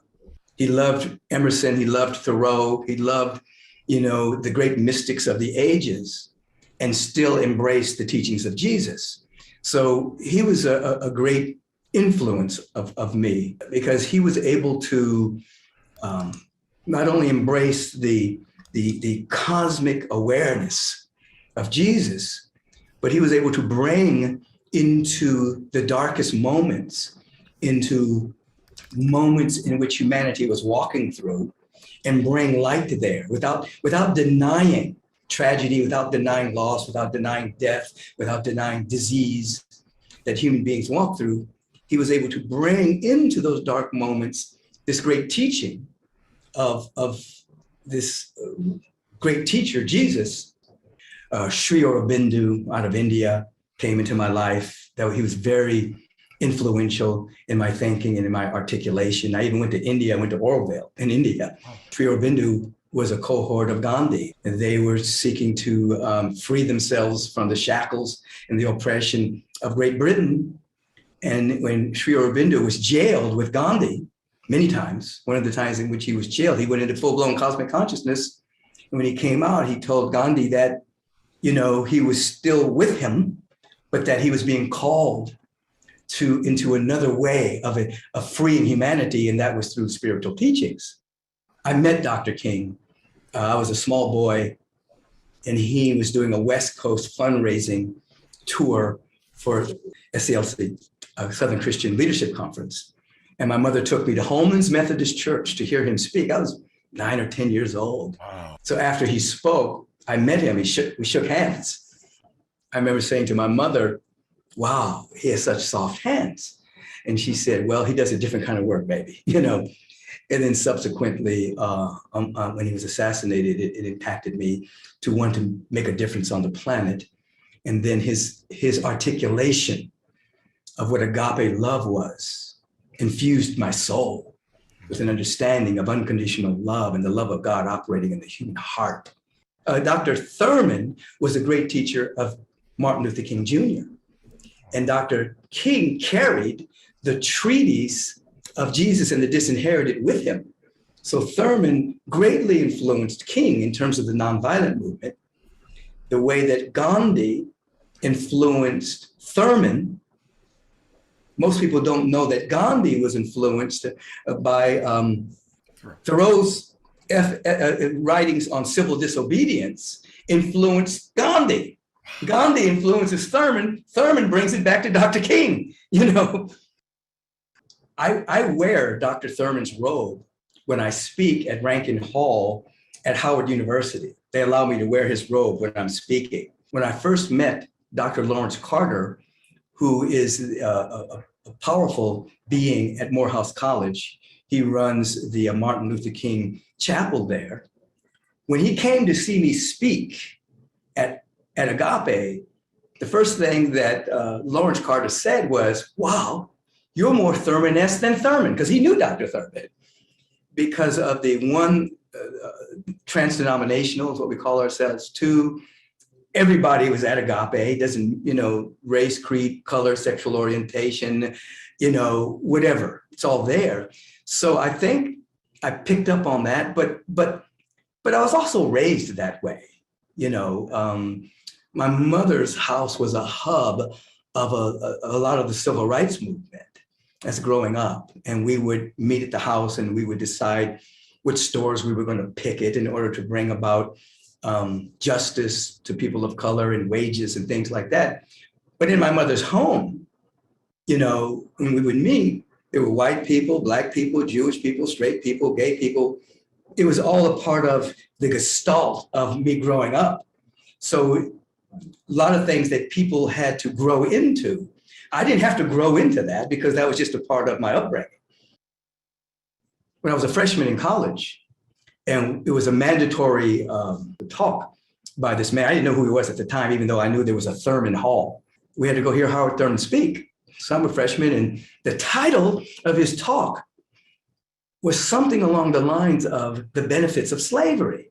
So I'm 17 years old, I'm revolutionary, I'm activist minded, and I'm thinking, what this old guy is talking about the benefits of slavery? What is he going to tell me? So me and my cohorts, we go in there and we sit like in the middle, third, fourth row back. We wanted to be right there and hear what this guy had to say.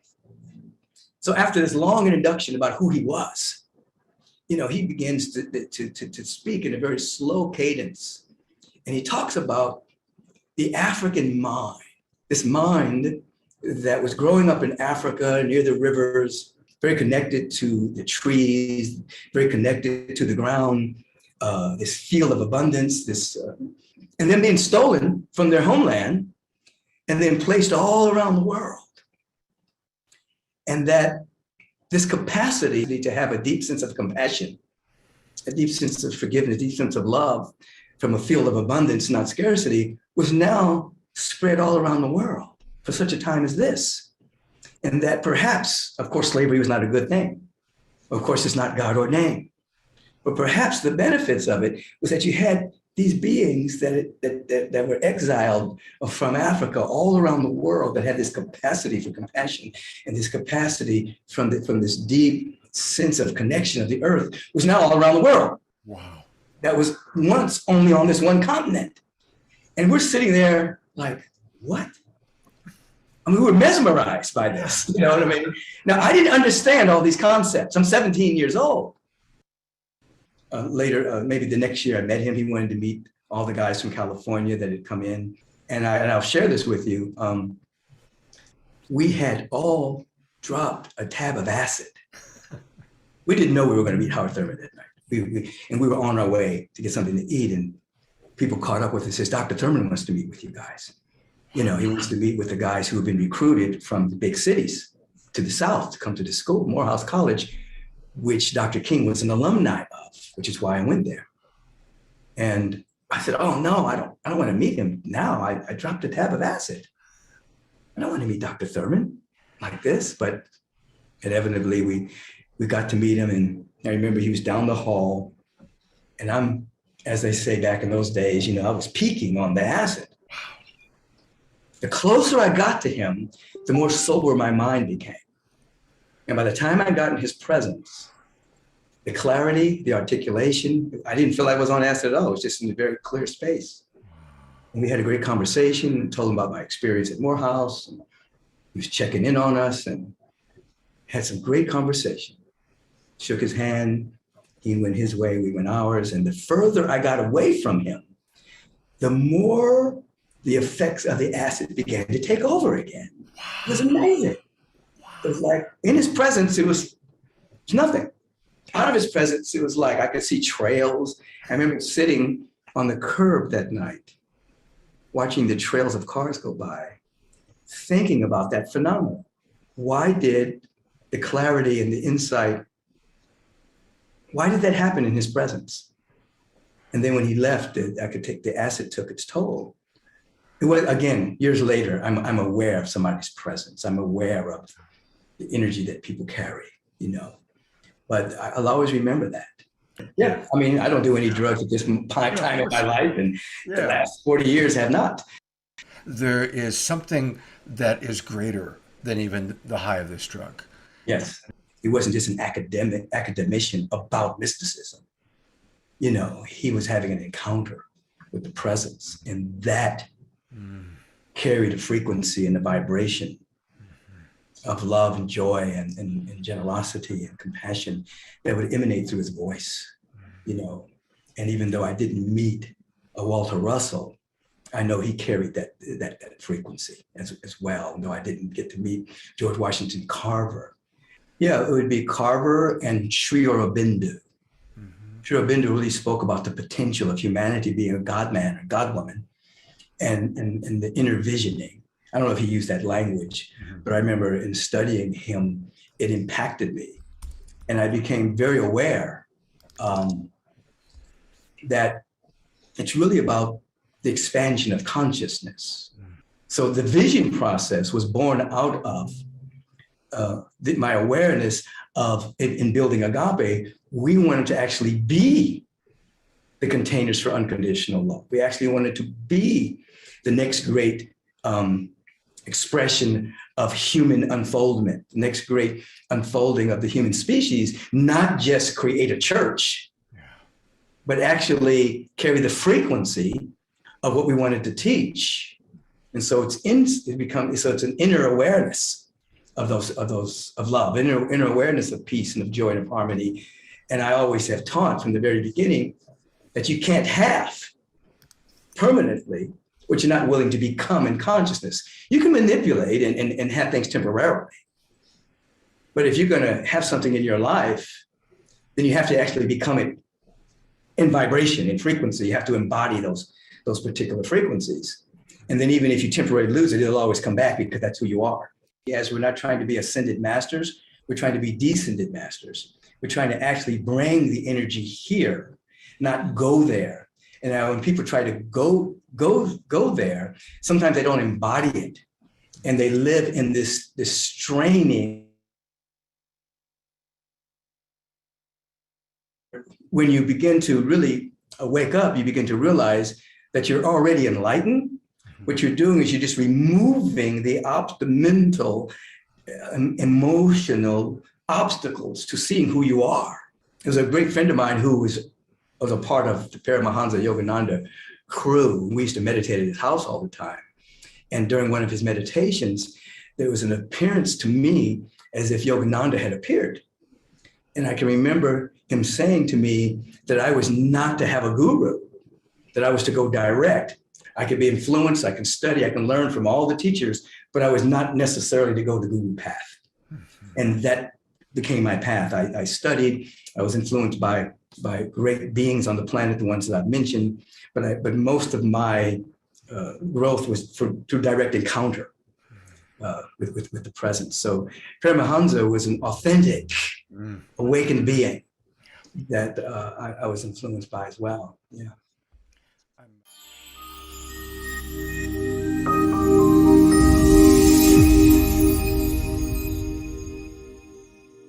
Saturday Night Alive. Well, that was pretty cool, wasn't it?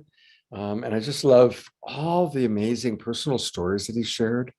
And I really appreciated his honesty about what happened when he was 17. And isn't that something, learning at an early age how there's a greater influence than even psychedelics. So I want to remind everybody that, of course, you can go to the Agape International services that Michael does 3 times every Sunday that are awesome. His services are online and they're great.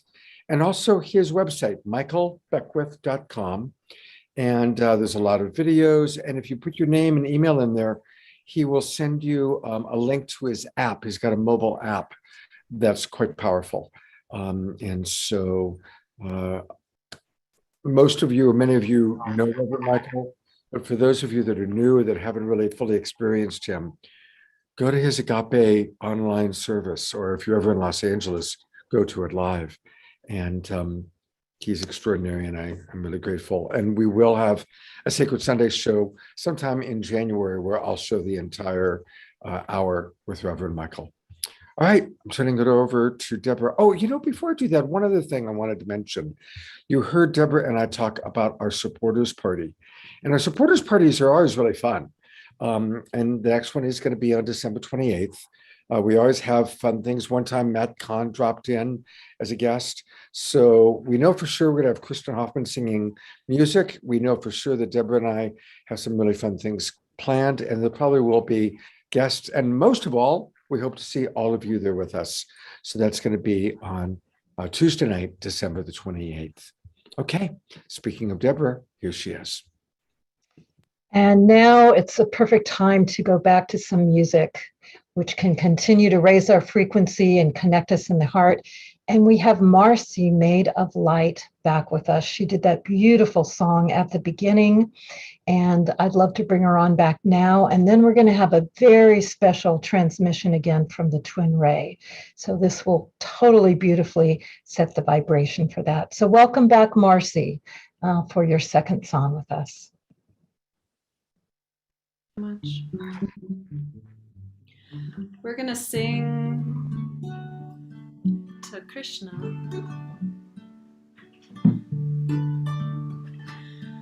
We pray to Krishna with the Maha Mantra, very, very famous ancient mantra.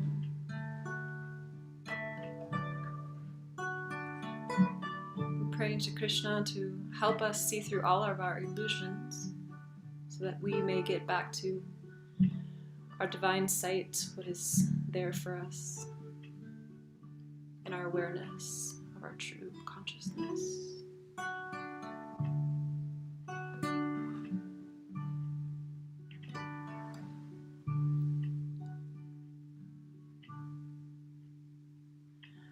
Hare Krishna, Hare Krishna, Krishna Krishna, Hare Hare Rama, Hare Rama, Rama Rama Rama, Hare Hare, Hare Krishna, Hare Krishna, Krishna Krishna, Hare Hare Rama, Hare Rama, Rama Rama Rama, Hare Hare, Hare Krishna, Hare Krishna, Krishna Krishna, Hare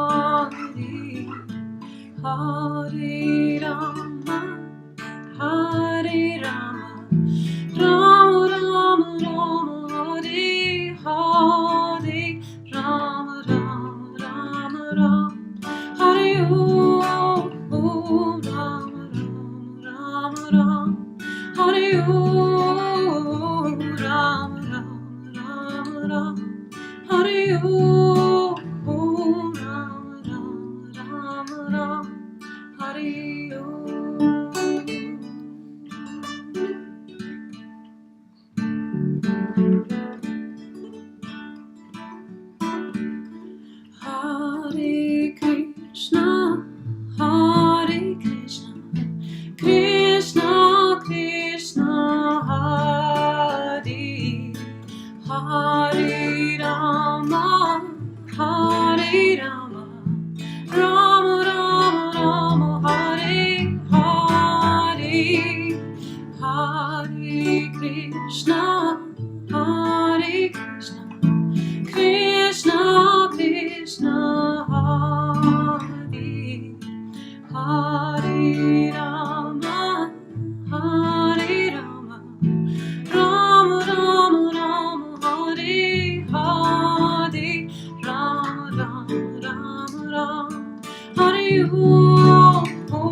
Krishna, Jai Jai Jai Shri Krishna, Jai Jai Jai Shri Krishna, Jai Jai Jai Jai Shri Krishna, Jai Jai Jai Jai Shri Krishna, Jai Jai Jai Jai Shri Krishna, Jai Jai Jai Jai Shri Krishna, Krishna.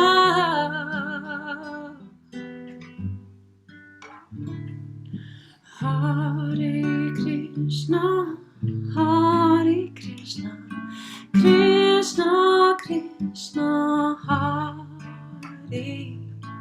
Hare Rama, Hare Rama, Rama Rama Rama, Hare Hare, Rama Rama Rama Rama, Hare Rama Rama Rama, Hare Rama Rama Rama Rama, Hare Rama Rama Rama, Hare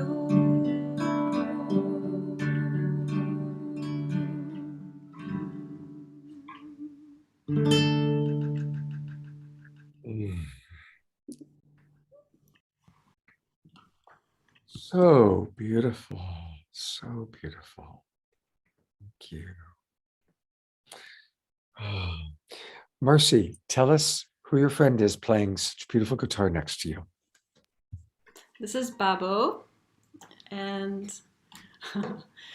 we met here in Oaxaca, Mexico. He's part of a beautiful band called Caboclos, and they play Brazilian Afro, beautiful music. You can check them out online as well. They're going to play one more song for us a little bit later, very soon. But I also wanted to talk about that you have this wonderful YouTube video about kind of your inspiration for creating, and it was part of your GoFundMe or your the way that you raised money. So I'm going to put into the chat box the link, and if anybody wants to watch this video, it's wonderful. And then also you can subscribe to her Pure Lands music channel. So we can continue to stay connected to you both through Bandcamp and through YouTube. Wonderful. Thank you. See you in a few minutes. Just want to let people know a little bit about our after shows.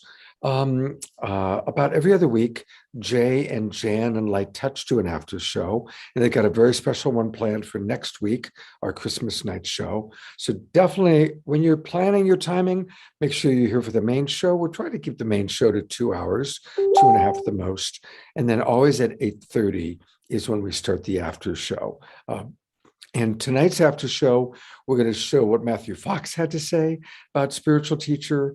We're going to hear from Andrew Harvey. We're going to hear from some other amazing spiritual teachers. And we're going to hear from you. So let us know who your influences have been. And I'm going to go through and read a lot of those tonight. So that's what's going to be happening this evening. It's now my pleasure to turn it back over one more time to our beloveds, the TwinRay, to hear what they have to say. Blessings, beloveds. Hello, beloveds again. What a beautiful show tonight. Really, just feeling everyone's sharings, and the music is so beautiful. Thank you so much, Marcy. And just really, this feels such a heartfelt sharing this entire time. So such a joy. Such a joy, such beautiful heart resonance with everyone's sharing every word, every song. We've loved every moment. So thank you so much. Yeah. And so with this last segment that we have the joy to share, we wanted to just really acknowledge the immortality of the true light within. And we spoke a little bit earlier, of course, about beloved Grandma G and shedding the body. And really it's important to also reflect of when one sheds the body, there's the only but more that they do is go into consistent, greatest journey of their life, and the consistent, everlasting life. And that is one thing that we really wanted to make mention. You know, for us beloveds, we know better than to be attached to any flesh. And really, what we know to be true is that because this beloved being, this beautiful soul, left the planet, we know what she was upholding for the world. We know she is a liberated being, and we know exactly what she was upholding for the world. And so we know that there will be many, many that follow very soon thereafter. And so we shed tears, but not tears of sadness, tears of celebration, tears of beauty, for when one portal closes, another one opens, and where they go next is a place of no suffering, is a place of truly the eternal bliss of the all that is. And this is a celebration. Yeah. We celebrate her life and the life of all who have passed. Exactly. And so we must always celebrate the eternal nature of the soul. And I want to take a moment as well to really honor one of the greatest teachers of my life, which is by far my beautiful wife. and really, Shekinah is the only other person or being that I've ever met or come into contact with that has not only the power and the majesty and the grace and the blessings that we shared about with Grandma G earlier, but that heart, that pure heart of love. And so I just really want to take a moment to honor my wife as really one of the greatest impacts in my life, and will always be. Thank you, my love. Thank you so much. That's so beautiful. And, you know,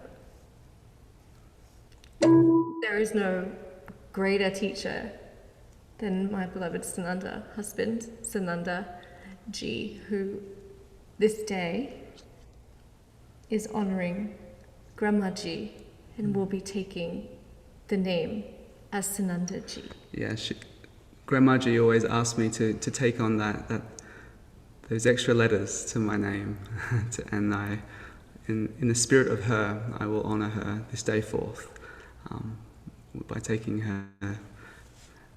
Yeah. And I had told her that there would come a time when I would take on the letters Ma, and today is that day.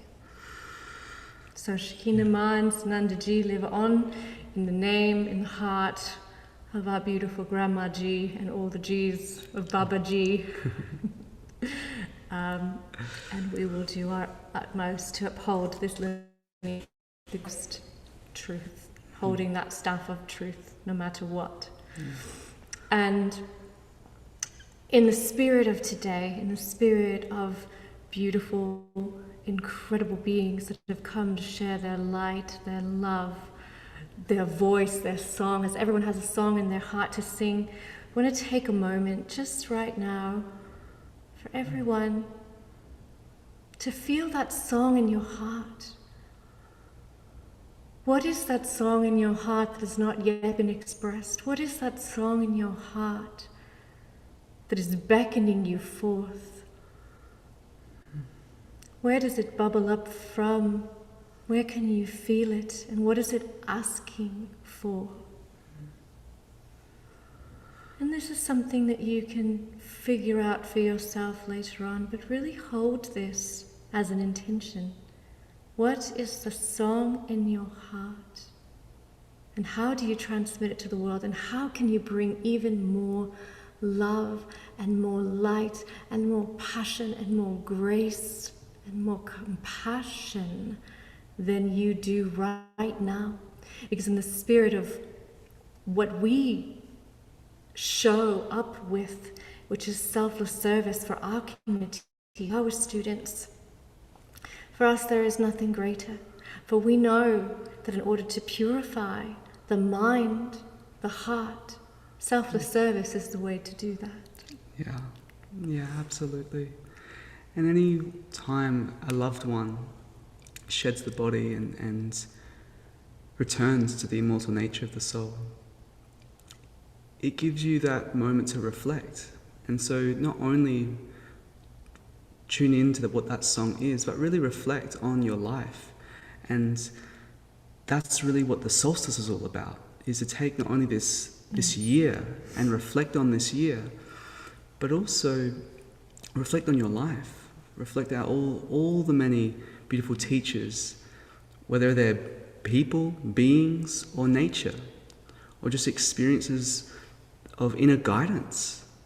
Really, each one of you have been blessed to make yourself, basically to be here, to make yourself known in this community, to be here in this community that's raising so much light for the world. It's a clear indication of how much you've come to know your true nature. And that's so beautiful. And we really want to express that, to understand the miracle of life. And it's not ever going to be known here. It's only going to be known here. And what can you give? Because that's really why we're here. It's not what you can get, ever. It's what you can give, how you can give, how much love can you give, how much love can you share. And that's the greatest teacher that we began with in this show and will always end with. It's really love. Only teacher. It's the only teacher. You can only learn through love. You can only learn through love. Even if it seems like it's not love, it is love. We aren't really teachers. We just inspire love, and then love will teach you. And so just to take a reflection and take this moment to that song within your hearts, whether it has lyrics, whether it has music, or whether it just has silence, or whether it has an action. But second that song within your heart, to reflect on the miracle of your heart, the miracle of your life, the miracle of your soul, the miracle of this very moment that we get to gather together. And remember this when it seems like it's all doom and gloom in the outside world, when the world feels like it's going into chaos. Remember this. Remember these moments that matter most, when you can stare the fear in the face and realize it's all play, and not take life serious, but be sincere with life. And one of the greatest ways to learn from this life is to be in selfless service. How can you give? What can you do from your heart with nothing to receive? Nothing to receive. No agenda. Just completely transparent and authentic. And that guidance within you, that pure light inside you, that is the greatest inspiration. And every single one that inspires something inside you is bringing you back to that great inspiration of your own light. The true love, the one teacher as God within and throughout. And so we really wanted to dedicate this transmission, this intimate time together, to just take a moment to reflect. Reflect on the song in your heart, the joy in your heart, the miracle of your life, and really reflect on what matters most. Because in any moment, any one of us can shed the body. Any moment. We're not going to. We're going to be here for a really long time. But it's important just to reflect on that. Because life is so precious. Yeah. And that's really what we're sharing, is the preciousness of life. Even if life might not feel like it's going exactly the way your mind would like it to go. Yeah. You know somewhere deep inside of you that it is going just as you need it to, for whatever the lessons are that you've come to learn, for whatever the blessings are that you're ready to have, that you're ready to tell the universe you're ready for. Yeah. And so it's about recognizing the tenuous nature of life, and thus how precious that nature is inherently. And every sentient being, every animal, every mineral, every plant, every drop of water is a part of that grand tapestry of the divine. And there is divine in absolutely every moment, even if you can't see it. And it's not about being a teacher either. It's not even about being someone to teach. It's about demonstrating your life as the teaching, being an embodiment, being an expression of truth, being an expression of love, being an expression of all the sacred virtues that the soul knows, that spirit knows, and demonstrating that, allowing your life to be an example of the very teachings that you've learnt and that you can share just by demonstration alone. And so allow life to be your greatest teacher by living a life of love, dedicated to love. As love. Yeah, for love. And in this solstice time, as we're transitioning in 2022, it's all about really appreciating all the blessings that may have been in disguise, and loving all of that. And as you're moving into this next phase of your life, this next phase of this grand cycle, this new Aquarian age, this golden age, as you're shifting your vibration, as you're shifting into the next phasing of reality for this whole collective experience, it's really time to make a choice. Really make that choice within. What do you dedicate your life to? How do you choose to dedicate your life? And dedicate your life to that love, that service of love, that selfless service. And dedicate your life to truth. Dedicate your life to realize, really realize who you truly are, beyond any concept, beyond any perception of the mind, but who you truly are as love absolute. And stay there, and express that, be that, share that. Radiate that, and that love that we're all here to celebrate is the greatest teacher that has changed the world. And every single time one returns to love, another life is saved. That's so beautiful and so true. So we love you all. What more is there to say? What more is there to say? Thank you for a beautiful, beautiful evening together. Let love lead the way, always. You stay on for just a couple more minutes, please. I want to just remind people about their website, and it's TwinRay.com. And if you scroll down, you can see where you can register for their masterclass, and you definitely want to do that so that you can receive this beautiful gift that they're offering. And once you put in your email address, they'll send it to you, and it's a beautiful, beautiful 45-minute masterclass to get us going. I want to thank you so much. And we will continue to, of course, support all things TwinRay. But I also wanted to ask you to stay with us for a minute. And I'm bringing Deborah on because I want us to take a moment to honor Deborah. This is the last show she's going to host for a little while she takes a break and takes good care of herself. And she has been, you talked about selfless service.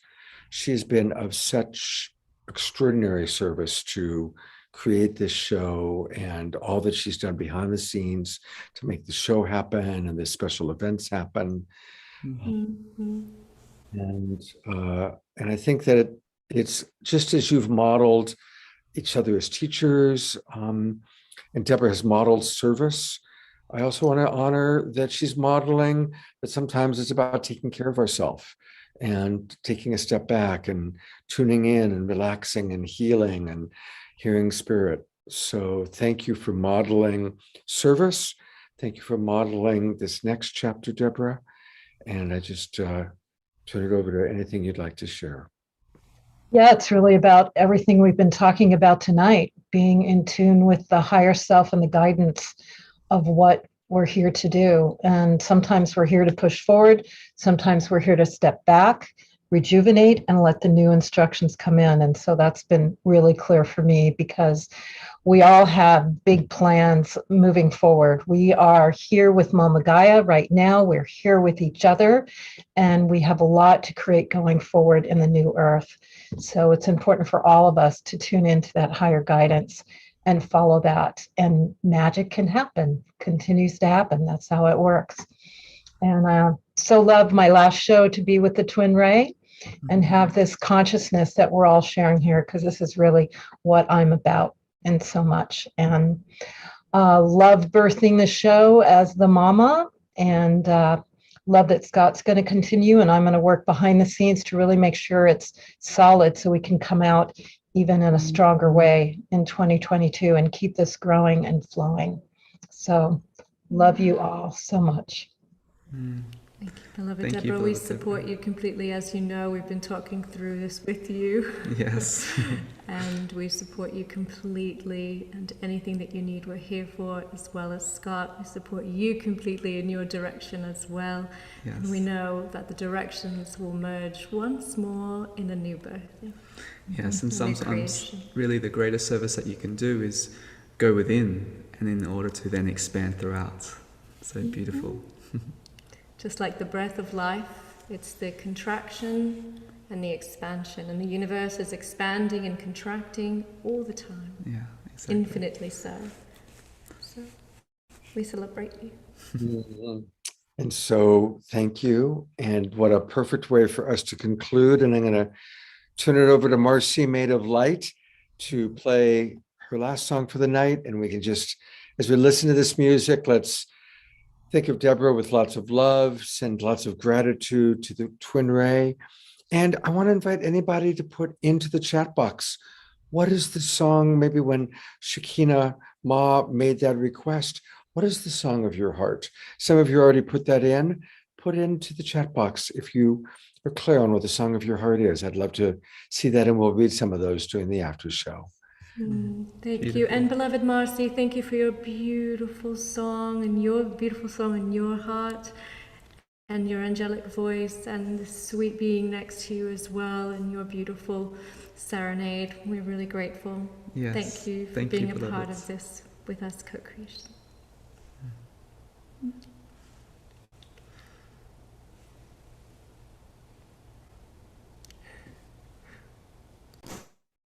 This next song is in English and Sanskrit, so we'll be chanting to Narayani, is a version of Durga, the Great Mother. So in this moment we can set our intention, allowing Narayani to pierce our hearts, using the implements to cut away again the illusions, clearing our mind, setting forth the beautiful intentions for the future. So we'll pray here for Deborah's blessing way into the future together.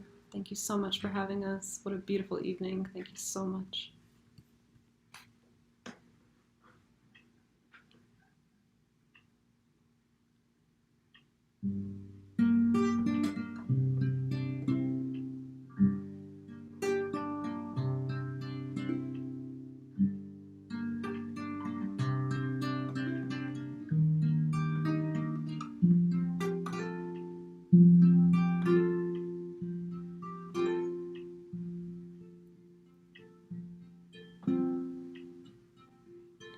Her face beholds the trees and the sky. Her light shines like the stars.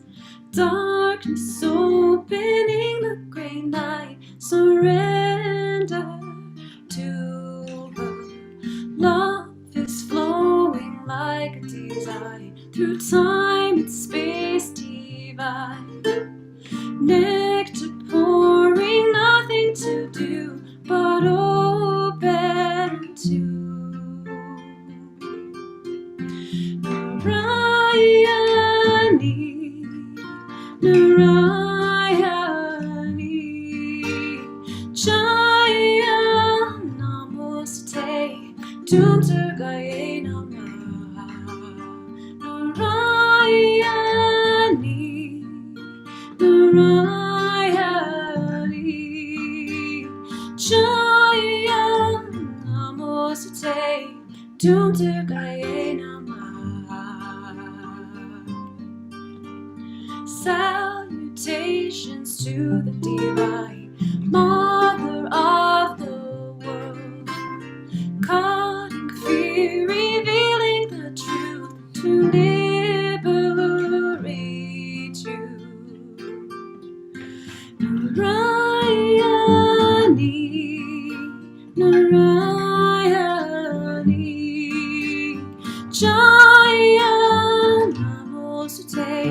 둠틀가에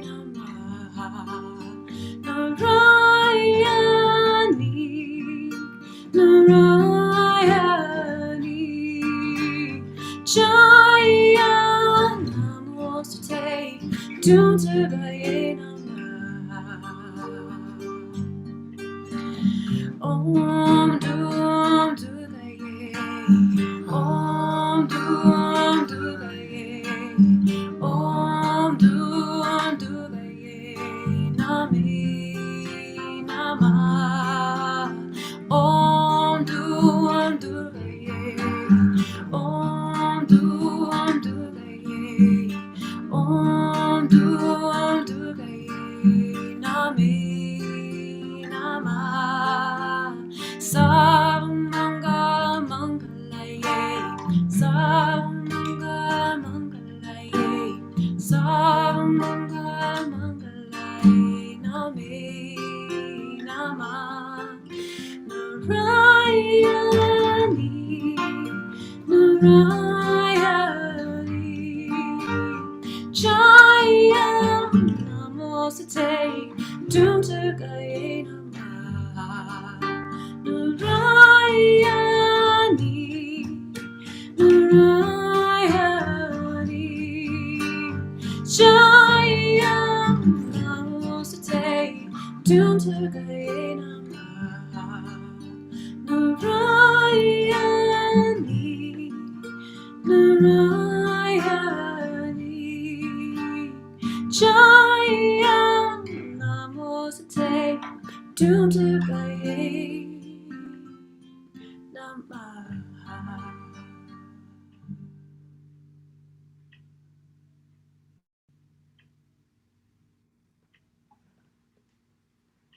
Mm.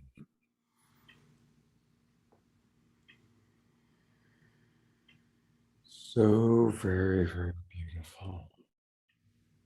What a blessing, Marcy made of light for you to be part of our growing family here. I certainly hope you'll come back soon. And please, everybody, it's so important for us to support our artists. And we can only imagine how much has gone into this creation of her album, Into the Light, dedicated to her sister's passage, her younger sister's passage. So I think as we've all heard her music tonight, it's exquisite, it's heartfelt, and let's support her by going to Bandcamp and buying her album. And I promise I'm going to do that tonight right away. And thank you so much for being with us, Marcy. Thank you so much. So many blessings. Jema. Babu, for your incredible support. It's beautiful. It's beautiful to see the two of you. It's a wonderful modeling. Thank you so much. Thank you. Have a beautiful night. And so a reminder, everybody, we're going to have a wonderful after show. We're going to hear from Andrew Harvey, Matthew Fox, Thich Nhat Hanh, even the Dalai Lama, and Wayne Dyer. And so one more time, though, I'm going to bring Deborah on. And if she wants to come on up, see if Deborah wants to come on and say a few final words. Here she is. Again, beautiful show. So much heart, so much love. Always amazing. Every time after every show, Scott and I text each other. Wow. It's pretty incredible how we put together these shows, and it's, a lot of people that go into making the magic here. So thank everyone, all the presenters that have been on almost 90 shows now, all the people that have helped, the volunteers, all the musicians, of course, during this special time, all the entertainers, and all our team and our staff. We've had an incredible team. I've brought on my team, Lindsay, Tammy, Jessica, and of course, Debbie Johnston is going to be staying on with the team and working with us. And she's been a super volunteer. And I'm so happy that she's going to stay with us and work, because she's another superwoman. So I feel really confident and trusting that this is going to be in good hands as we grow everything to the next level as well. So, and thank you, Scott, for who you are and being an incredible partner and a crazy man to keep going and going and going. Absolutely. Thank you. And I'm going to keep on going tonight because we've got some really wonderful videos to show. So this is the official close of the main show. And I'm going to stop the recording. But I also want to remind everybody to stick around. We've got a really great show. And next week, our Christmas show, my dear friend Couture de Coster is going to be my co-host. And so you get to see Couture, she's fantastic and wonderful. And we love her a lot. So here we go. Let's get going with the after show. And I'm going to start recording that in a different spot. And for our very first person, let's get that going first of all. And I'm going to read some of the various things that people have had to share. So, because there's some really beautiful sharings today. So continue to put into the chat box your spiritual teachers, your influences, and what the song is that came up for you when Shekinah Ma made that suggestion. I'm going to read some of those tonight. But we're going to start by taking a look at a video from an interview that I did with Reverend Matthew Fox. And I'm going to comment a little bit on it afterwards. But for those of you who don't know Matthew Fox, he is a beloved teacher. He's written dozens of books. He put on the Cosmic Mass, which was an incredible event that took place throughout the many, many years in San Francisco Bay Area. And so with no further ado, let's hear a little bit from Matthew Fox about who he was influenced by. And it's an especially interesting story. I would love to ask you two more questions, if I may. Who have been some of your inspirations as you were growing up or as you were evolving? And how do you apply any of those inspirational people, whether they were living human beings or archetypal figures? How do you apply those to your work now as a spiritual teacher? But when I was a boy, I was very, very taken by Abraham Lincoln. I read everything I could. I read Carl Sandburg's work and all these people about Lincoln. And it was my 12th birthday, I think. My mother took me and a friend and my younger brother on a trip to Lincoln country. I lived in Wisconsin, so we went to Springfield, we went to New Salem, and it was just like a miracle for me to see the house where Lincoln lived in and all that. It was a real high point for me. And I was wrestling whether I should try to follow Lincoln and be a lawyer, or whether I was feeling called to try the Dominicans, to be what I became. And I remember this one line in Lincoln that was burned in my soul at a very young age. He said,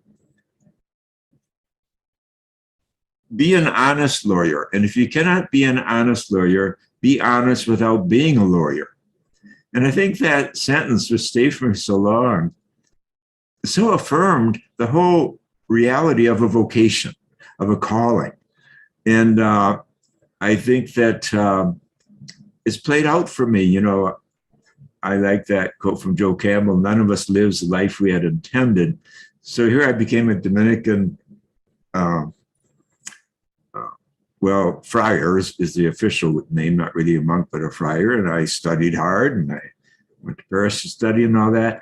But then after a while, with my writing and everything, I ran into some buzzsaws from the Vatican.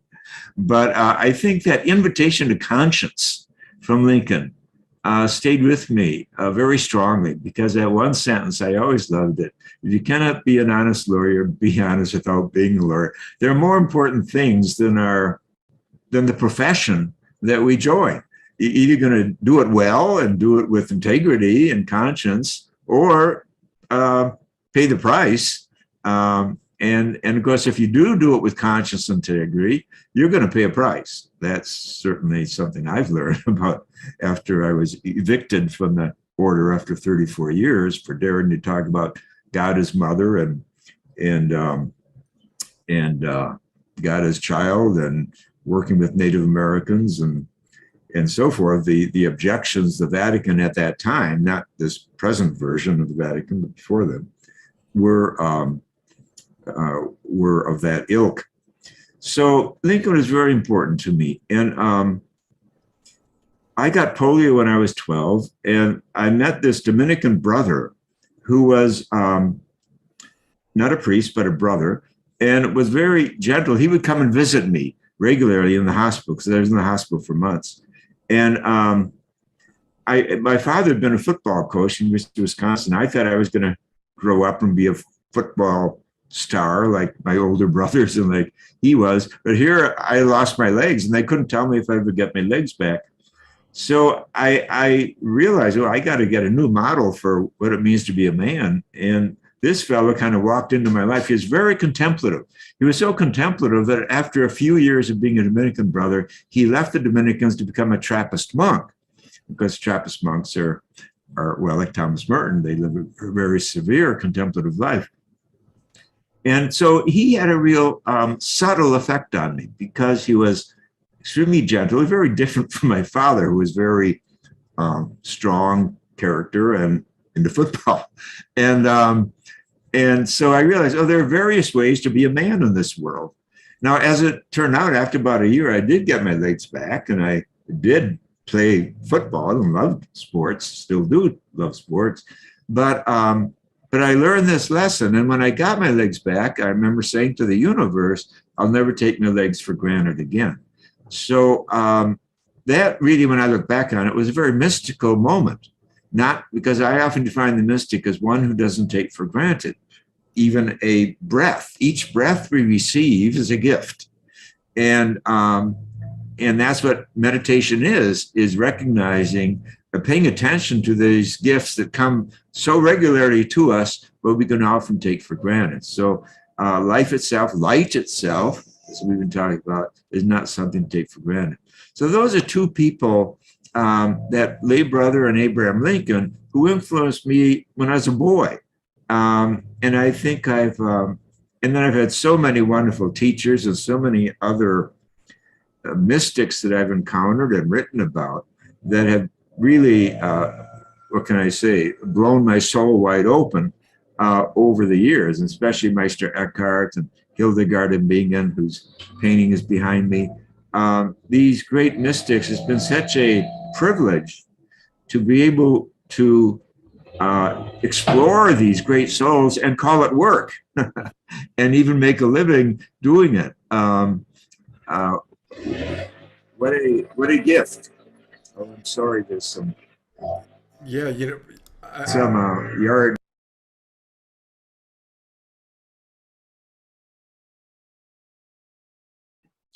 Hey, everybody.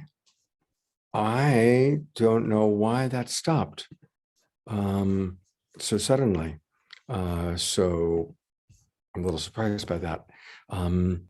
But what's beautiful about that story, and he alluded to it about getting kicked out by the previous Vatican, is his dedication to honesty. And he got kicked out for doing same-sex marriages. And so that influence of Abraham Lincoln, of always being honest, and 40 years later, after he had that impact, his honesty caused a big one to be kicked out of his profession by the Vatican. And when that happened, I mean, I was aware of it. Our whole kind of community at the time was aware of it. Reverend Michael Beckwith, when I interviewed Michael last week or a few days ago, I mentioned that story, and he said, oh yeah, when he lost his church, we brought him into Agape. So it's beautiful to see the ways that these different spiritual leaders that we look to now have been influenced, as so beautifully expressed by the TwinRay today, by Michael Beckwith, and now Matthew Fox. The next person who we're going to take a look at is Thich Nhat Hanh. And I'm imagining that most of you are probably familiar with him. I hope so. I did a week-long workshop with him in Ojai. It was sponsored by the Ojai Foundation. And this was probably 20 years ago. And as fate would have it, there was a very severe wildfire that took place about halfway through the retreat. And it was very, very intense. And for a couple of days, it was like we were right on the verge of being evacuated because the wildfire was so close. And there's a lot of smoke and a lot of helicopters coming in to drop fire retardant on the fire. Now, for any of you who don't know Thich Nhat Hanh's story, when he was a boy, he grew up in Vietnam. I'll pull up the picture of him. When he was a boy, he grew up in Vietnam during the Vietnam War. And then became a peace activist. So here he is leading this workshop, and there were a couple hundred people there. And what I remember the most was him being honest and saying, I'm really struggling right now to teach this workshop because the helicopters coming in and the smoke and the sound has completely re-stimulated my childhood memories of the Vietnam War. And it was so humble and so honest about his experience. And that's what I think you're going to see in this beautiful man. He brings a humility that's quite precious. So let's hear from Thich Nhat Hanh. Nirvana is the cooling down, the peace, the joy. When you have been able to remove your wrong views, when you have been able to extinguish the fire of anger, fear, and so on. And the Buddha also said that Nirvana is available in the here and the now.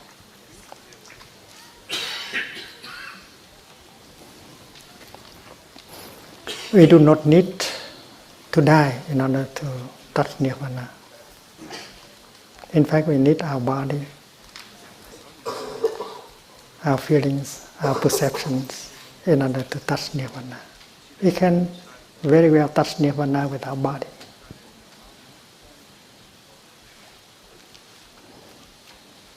And that can be possible even today. You don't need to practice 5 years or 10 years in order to begin touching Nirvana. So Nirvana is a state of no fever. There's no fever. There's no heat. The heat, the fever, the flames are born from wrong perceptions and from afflictions like fear, anger, and despair. And if we follow the path recommended by the Buddha, we can very well extinguish the fire in our daily life.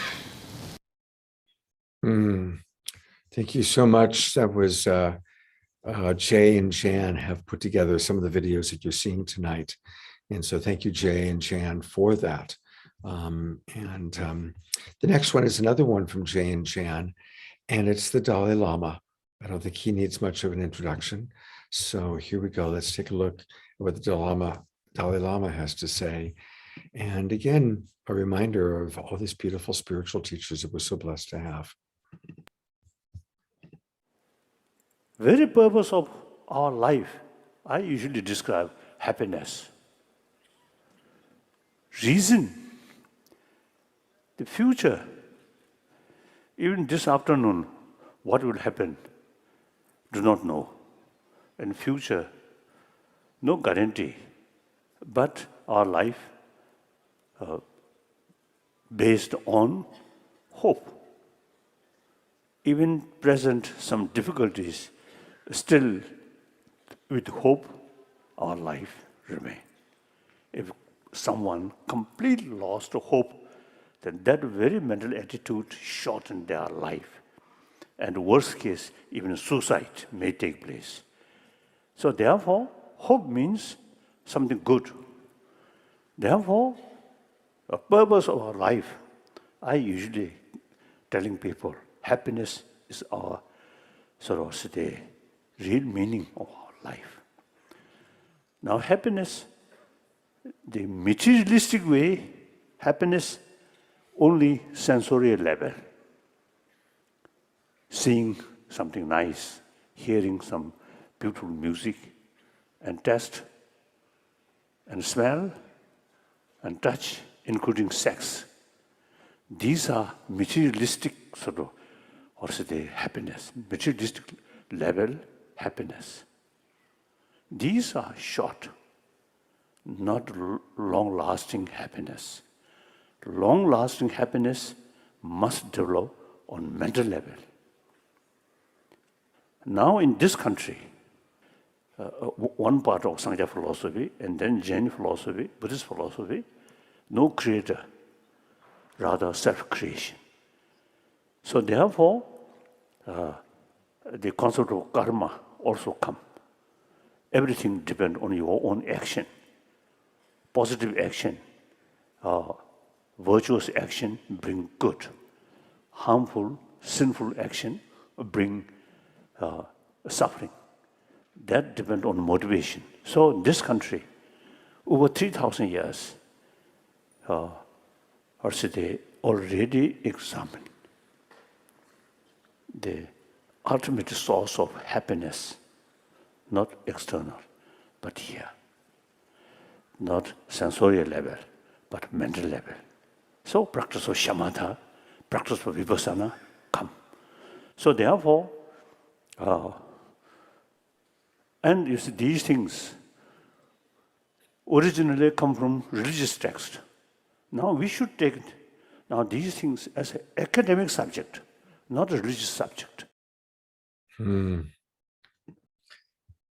Some of you have heard me share the story I'm about to share about the Dalai Lama, but it's so important.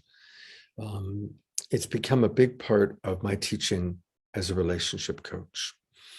The Dalai Lama allowed people to, brain researchers, took up electrodes to his brain and they tracked how his brain functions. And what they discovered that was amazing was that his synapses entirely fired in the frontal lobe and the temporal lobe, not in the reptile brain. Now, the reptile brain is our survival center. When we get triggered, when we perceive the possibility of attack, our reptile brain takes over and we choose fight or flight or freeze or fawn, all of which are defensive mechanisms and none of which create quality connection. But when we are in our frontal lobe, in the temporal lobe, that's where the empathy center of the brain is. It's funny, where I always think empathy is in the heart. Actually, the empathy center is in the brain. And that's where we also have the observer part of the brain, where we can see the big picture, where we can have empathy. So they hook up the brain scanning equipment to the Dalai Lama, and they run these tests. And at the very end, the lead researcher decided to really test him. And so he showed the Dalai Lama photographs of Chinese soldiers burning down a Tibetan temple. And as the Dalai Lama looked at these photographs, he wept. He didn't stuff his emotions, he wept. But his synapses were still firing up here, not back here. So the lead researcher tried one last time to really trigger him. He said, I want to know, how do you really feel? What are you thinking when you know the Chinese soldiers are raping Tibetan women, perhaps even murdering your Tibetan people? What goes on for you? The Dalai Lama got quiet. He wept. The synapses continued to fire here. And finally he spoke and he said, it reminds me that I must pray equally for the Chinese as I do for my Tibetan people.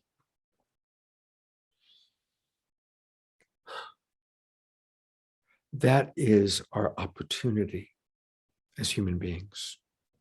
We are going to get triggered. We're going to have hard things coming into our world, into our lives. But if we can learn how to stay in the heart of compassion for ourselves, for each other, we will make it through. We are awakening. This is an awakening world that we're all part of. And as children of the earth, as the earth is awakening to our new level of consciousness, so are we. And so must we. We must wake up. And awakening isn't necessarily always happy, happy. Awakening requires having to look at consequences of choices we've made that haven't been holistic, that haven't been sustainable. We as humanity have to look at the environmental choices we've made that have caused this extreme climate change. We have to look in our relationships at choices we've made where we've been hurtful to our parents or our children or our lovers or our friends. That's part of the awakening process. And that's why the new show and what we're all doing together is awakening, and we're calling it the Awakening World. Now, I promised to read some of what you've all shared, and I want to read some of the beautiful things that have come in, and then we'll hear a couple more videos. Thank you very much, Dorina Joy, for that. I appreciate it. Deborah Haviland, one of our regulars, talks about the value of permaculture and that she's building permaculture on her land in Costa Rica. Thank you so much. Lynne and Leaf, also two of our regulars, talk about the spiritual song of Imagine by John Lennon as an influence for them. Oh, well, thank you very much. Many of you are talking about the great teacher of nature. Nature is a great teacher, and I know that Katura next week, my co-host, is going to be talking about that because she's a great lover of nature. And so more people talking about permaculture and really appreciating all the appreciations. Thank you, Michael, Nancy, Dia, so many of our regulars that are here that I'm seeing. And yes, we are going to continue to keep the good vibes going. Appreciations for our angelic loved ones. Parjana writes, love of my son, of Jesus, Let me start again. Love of my son, of Jesus, the Buddha, Mother Mary, Mary Magdalene, Matt Kahn. Matt's going to be on the show again on January 8th. Shekinah Ma and Sanandaji, the Beatles, my guides, the universe, pure source, and so many more. Well, you covered the bases quite well. So that's a good start. I will read more of the sharings before the end of the show. Dr. Wayne Dyer, here I am in Maui, where he lived in the final years of his life. I met him a couple times here. And let's hear what wonderful Wayne Dyer, and I'm sure many of you read his books or watched his videos. Here he is on the Oprah Winfrey Show, and let's hear what he had to say.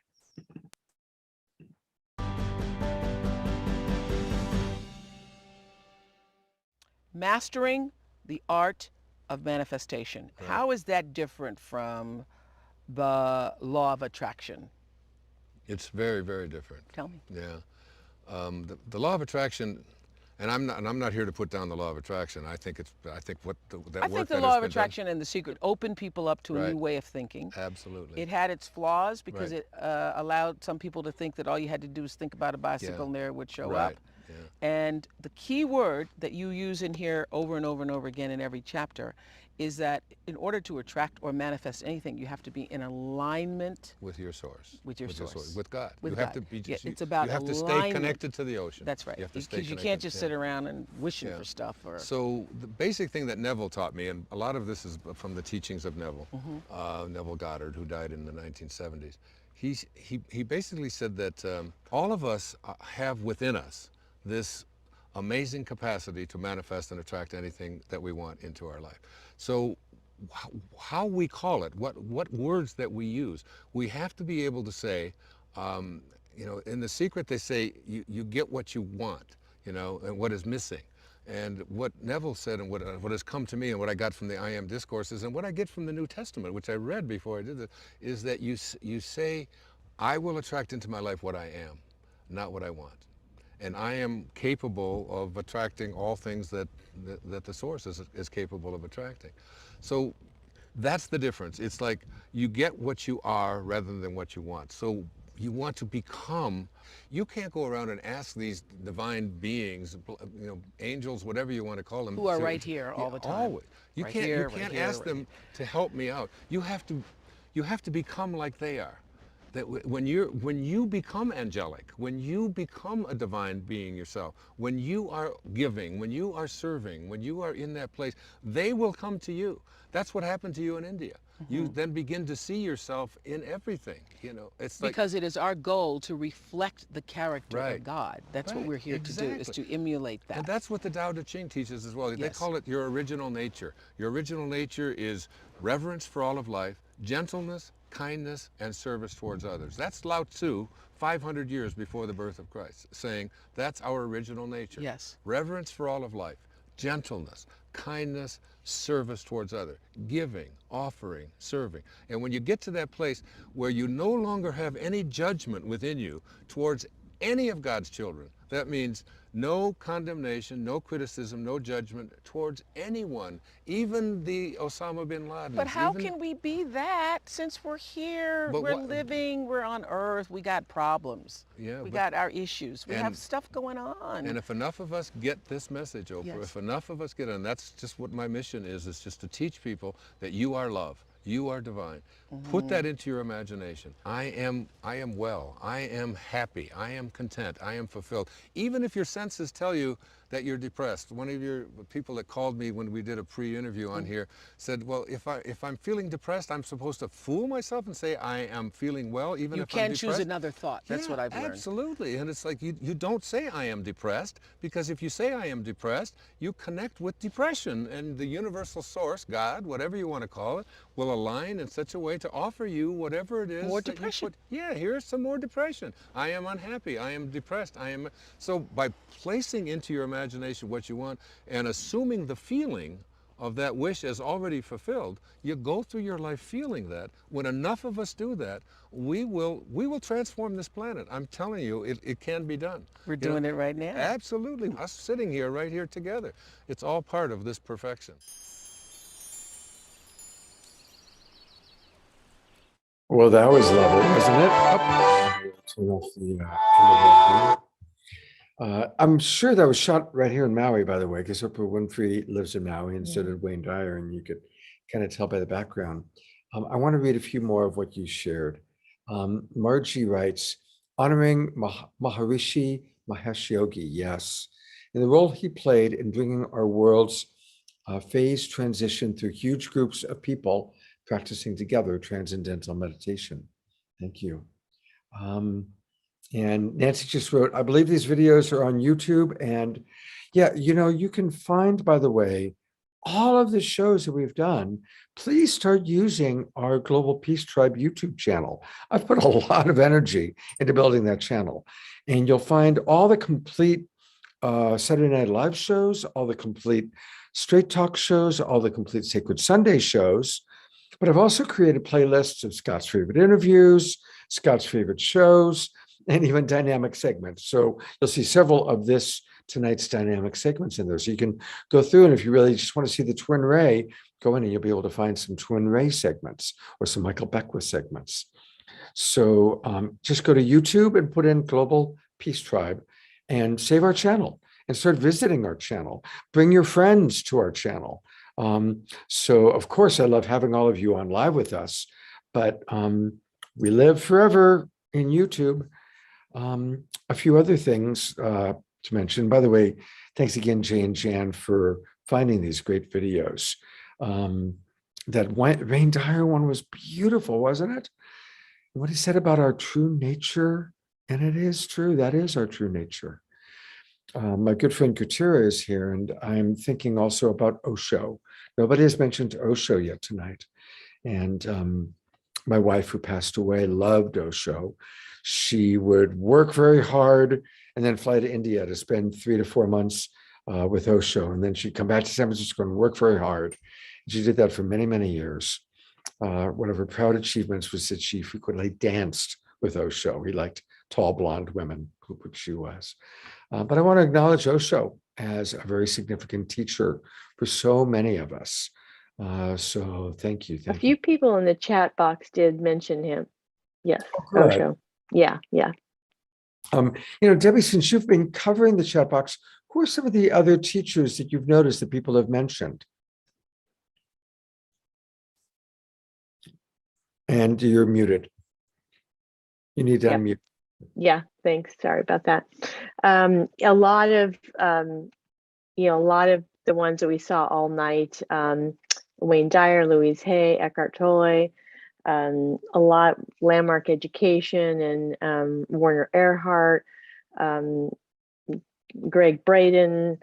There have just been so many. Those are just a few of the ones I just read recently, but yeah, so many people shared so wonderfully, and everyone, as I think they know that you save the chat box, we read it. Yeah, it's just great to see everyone's comments, and everyone's been sharing so much. Everyone is so moved by the show tonight, as I am. It's just so powerful that we're so blessed right now to have these wonderful teachers. So it's quite an amazing show. So thank you. Yeah, well, thank you, Debbie, for all that you do behind the scenes to support. And I'm really excited about collaborating with you into the new year. Thank you. Yeah, I'm so excited. Yep. Thanks. Let's go to my good friend, Andrew Harvey. This is an interview I did with Andrew last week. I love this man. He has written 40 books. He has collaborated with so many people, everybody from the Dalai Lama to Carolyn Meese, and he loves Kabir, and that's his newest book. So let's hear from dear beloved Andrew Harvey. I am so grateful to be with you, Andrew, and to hear about this extraordinary new book that you've written. And just please tell us how Kabir has influenced and impacted you and your life. What a huge and fabulous question. First of all, thank you for inviting me on to this delicious celebration, and thank you for your wonderful service to us all. I have just produced something that fills me with joy. It's a book called Engoldenment, 366 Timeless Poems. It's a yearbook in which you can take Kabir as your friend through your year. And the reason why I feel so passionate about this book is because Kabir has truly changed my life. Let me tell you a little bit about Kabir, and then I'll tell you why I think he is so important for us now. Kabir lived between about 1440 and 1518. He was born into a poor weaver's family, a Muslim family, in the holiest and wildest Hindu city, Benares. And he woke up completely, probably in his late 20s and 30s, and he became, simply put, humanity's greatest revolutionary mystical poet, with Rumi. There are two great universal prophet poets. One is Rumi. I've spent 40 years on Rumi, and I've spent the last 10 years on Kabir, because when I had a very difficult period in my life and a fit of periodic bankruptcy, I lived in a hut in Arkansas, and I decided to begin to translate Kabir as an offering. And that changed my life in ways that I'll describe. Kabir basically stood up in the middle of his world and said, you Hindus are crazy and you Muslims are crazy. There is a direct connection with the one beyond religion, which is accessible to everyone and which everyone needs to claim right now, because we're in this crazy Kali Yuga. He knew Kali Yuga was beginning. And if you claim this direct connection, something quite extraordinary will happen to you, just as it's happened to me. You won't just be enlightened, and that's good enough. You won't just wake up to your divine identity with the one. What will happen to you is what I've called engoldenment, and he calls turning to gold. What will happen to you if you risk this wild and holy adventure is that your mind will be transformed to divine gold, your heart will be transformed to divine gold, and the cells of your body will be kissed awake by the light, and you will grow a divine body. and you'll become unified, heart, mind, soul, and body, turned to gold in engoldenment with the glory of the One. They tried to kill Kabir, I think, 25 times because he was such a radical and he was speaking not in Sanskrit, but in the Hindi of the time, in street Hindi, so he could reach everybody. Wow. But they couldn't manage it because he was protected by the king, who thought, well, he may seem crazy, but I know him to be the most authentic person around.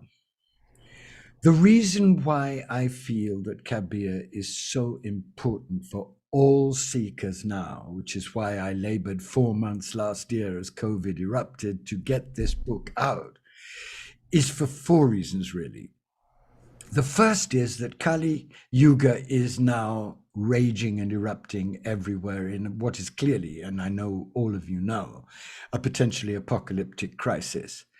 Kabir woke up to that crisis in the 15th century in Benares. He saw the corruption, the madness, the dissociation, the desolation, the addiction, and he called it. So he called the very situation that we are now facing with unprecedented passion, ferocity, tenderness, and clarity. So that's the first reason. The second reason is that Kabir understood at the most visceral level the nature of the global dark night that we are now plunged into as humanity. It's a global eruption. And he knew that the real path entails a death of the false self into life.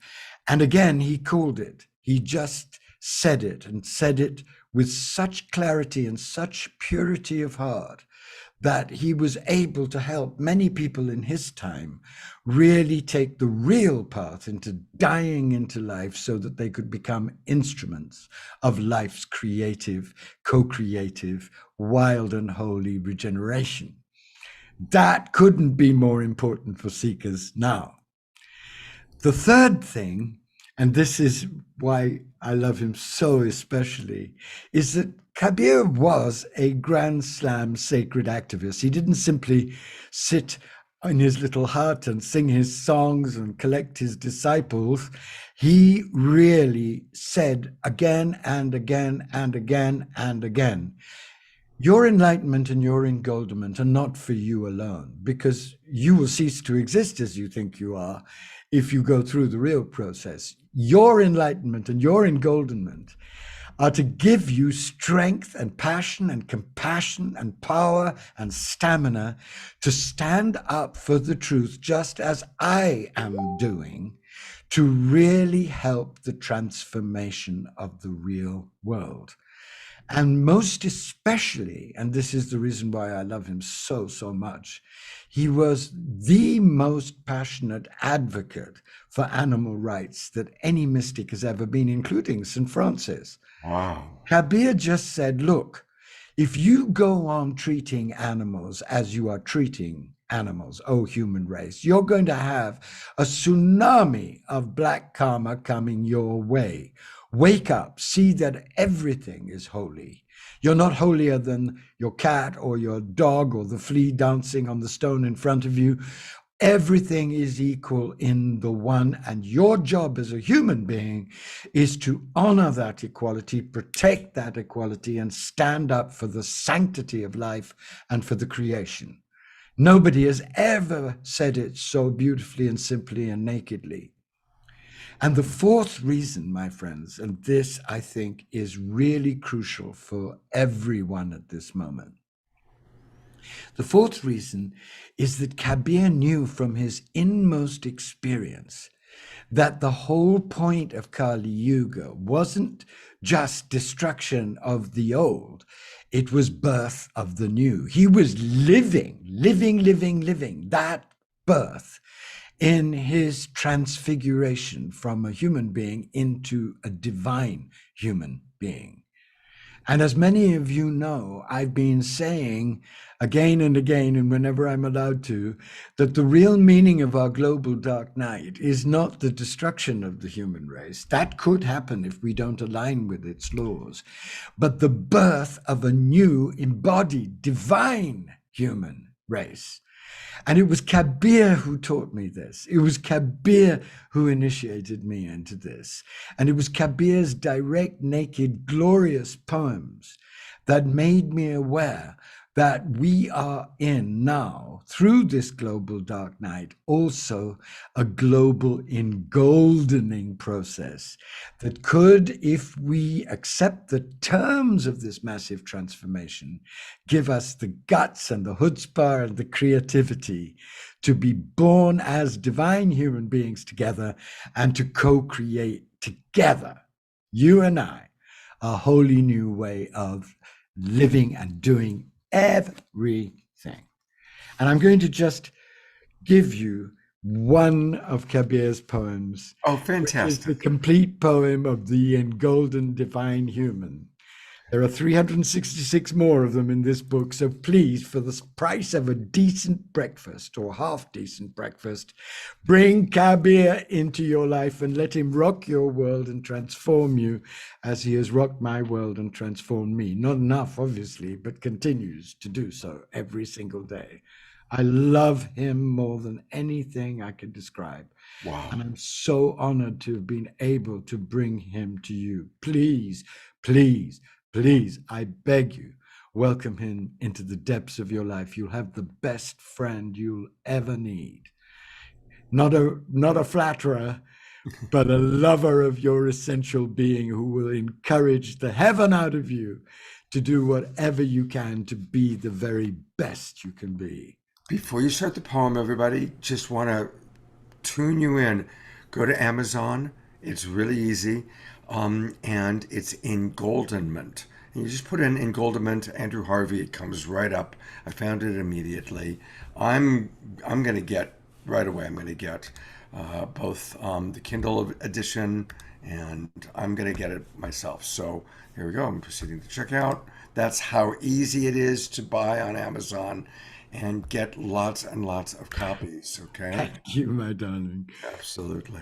I published it myself because I didn't want anybody else to get their sticky fingers on it. I wanted it to be the determined and definitive statement, as far as I could do it, for you, because I know how much I need him and I know how much he can give you. So here is the divine human speaking, your divine human speaking to you.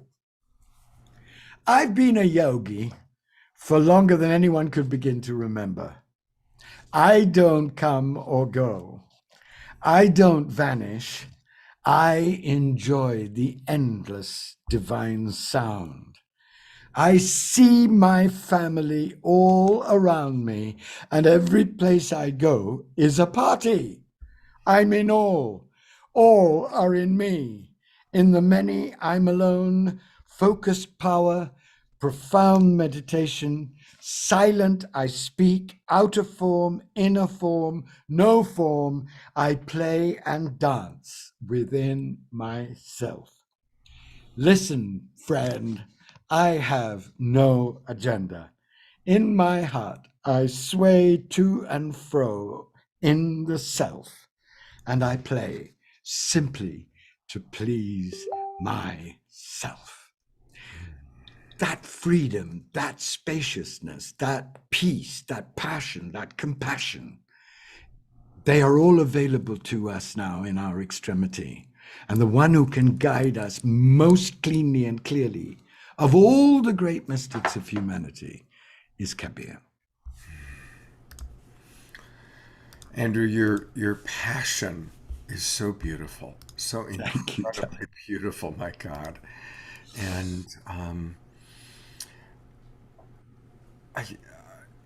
in your experience, just talking about, like, to wrap this up for now, because we have all these wonderful Oh God, you've got such a gorgeous group, Matt and Lynne, and oh my heavens, how all your friends, all my buddies, yeah. How, in a practical way, when you're doing the dishes, when you're doing something yes, artistic, does Kabir come into your reality? Look, Kabir he was a weaver all his life. He never had cash. He didn't want cash. He didn't want to be a guru. He was an ordinary person living an extraordinary, ordinary life. So that's one thing. Kabir is always talking about how there is a way that you can do everything with deep devotion, adoration, presence. So you can wash the dishes, and when you wash the dishes, you can be washing away symbolically all your own horseshit. So a clean dish represents to you your clean heart. There is a way to do that. When you are in your ordinary life, just practice seeing everyone that you are with as aspects of your own divine self and treat them with courtesy and respect and recognition. The person at Safeway, you're the waiter, the difficult uncle at the table at Christmas. The other great technique, and this is really key to the transformation for all of us, I think, Jesus gave us one prayer to work with, and the great masters usually just give one technique. Kabir gives us the name of God.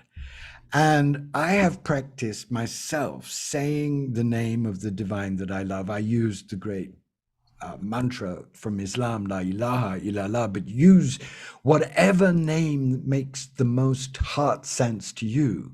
You'll discover that if you just do the simple practice of returning in remembrance to the name and saying the name in the heart, you'll be given peace, strength, and the mystery will teach you directly. Don't believe me, I might be on crack. Kabir might be on crack. Try it. You'll find out that if you do that very simple practice, all you need is that very simple practice, you'll find a way to live your ordinary life as the feast of divine revelation and presence it actually is. Because there's only one being here. And in the depths of your ordinary life, all the greatest secrets are already radiating. The name will help you see that and give you the joy and strength and chutzpah and courage and peace of mind to go on going on with joy. Fantastic. Thank you so much, Andrew. And I'm looking forward to, you and I are going to do a show together in the new year on sacred inspirations. Oh, yes. Awakening world. This is the time where we all need intravenous inspiration daily, of course, but it's available. That's the great good news, my friends. Kabir's here, they're all here, and they're all ready to help us. Again, everybody, it's Engoldenment, A Year with Kabir, translated by, I'm so proud to be able to say my friend, Andrew Harvey, with his incredible, beautiful voice. His incredible, just so beautiful. Thank you so much, Andrew. And I'm looking forward to being with you again in the new year. Hooray. Bless you. Look after your beautiful self. Thank you.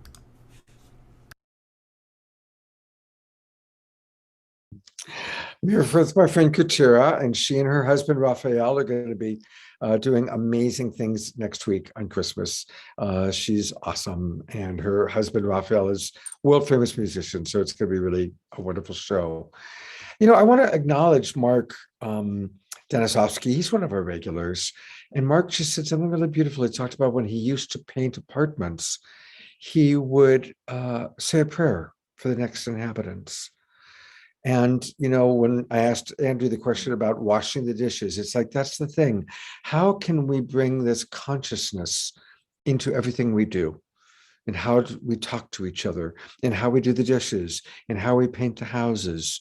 If we can really do that from everybody, in all of our ways, is really, really showing up. While we are in Andrew Harvey appreciation, I do want to play one more time a video. I did play it for our early show, but I want to play it again. It's very short. And it's Andrew talking about the new show that I'm going to be doing, The Awakening World, which I'm very, very excited about. So here's what Andrew has to say about the show that Debbie Johnson and I are going to be doing with several other wonderful people and all of you.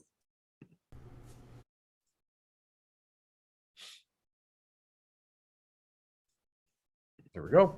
Hello, everyone. I'm absolutely thrilled to celebrate The Awakening World and Scott Katimus's new formulation of his wild and holy adventure beginning next year.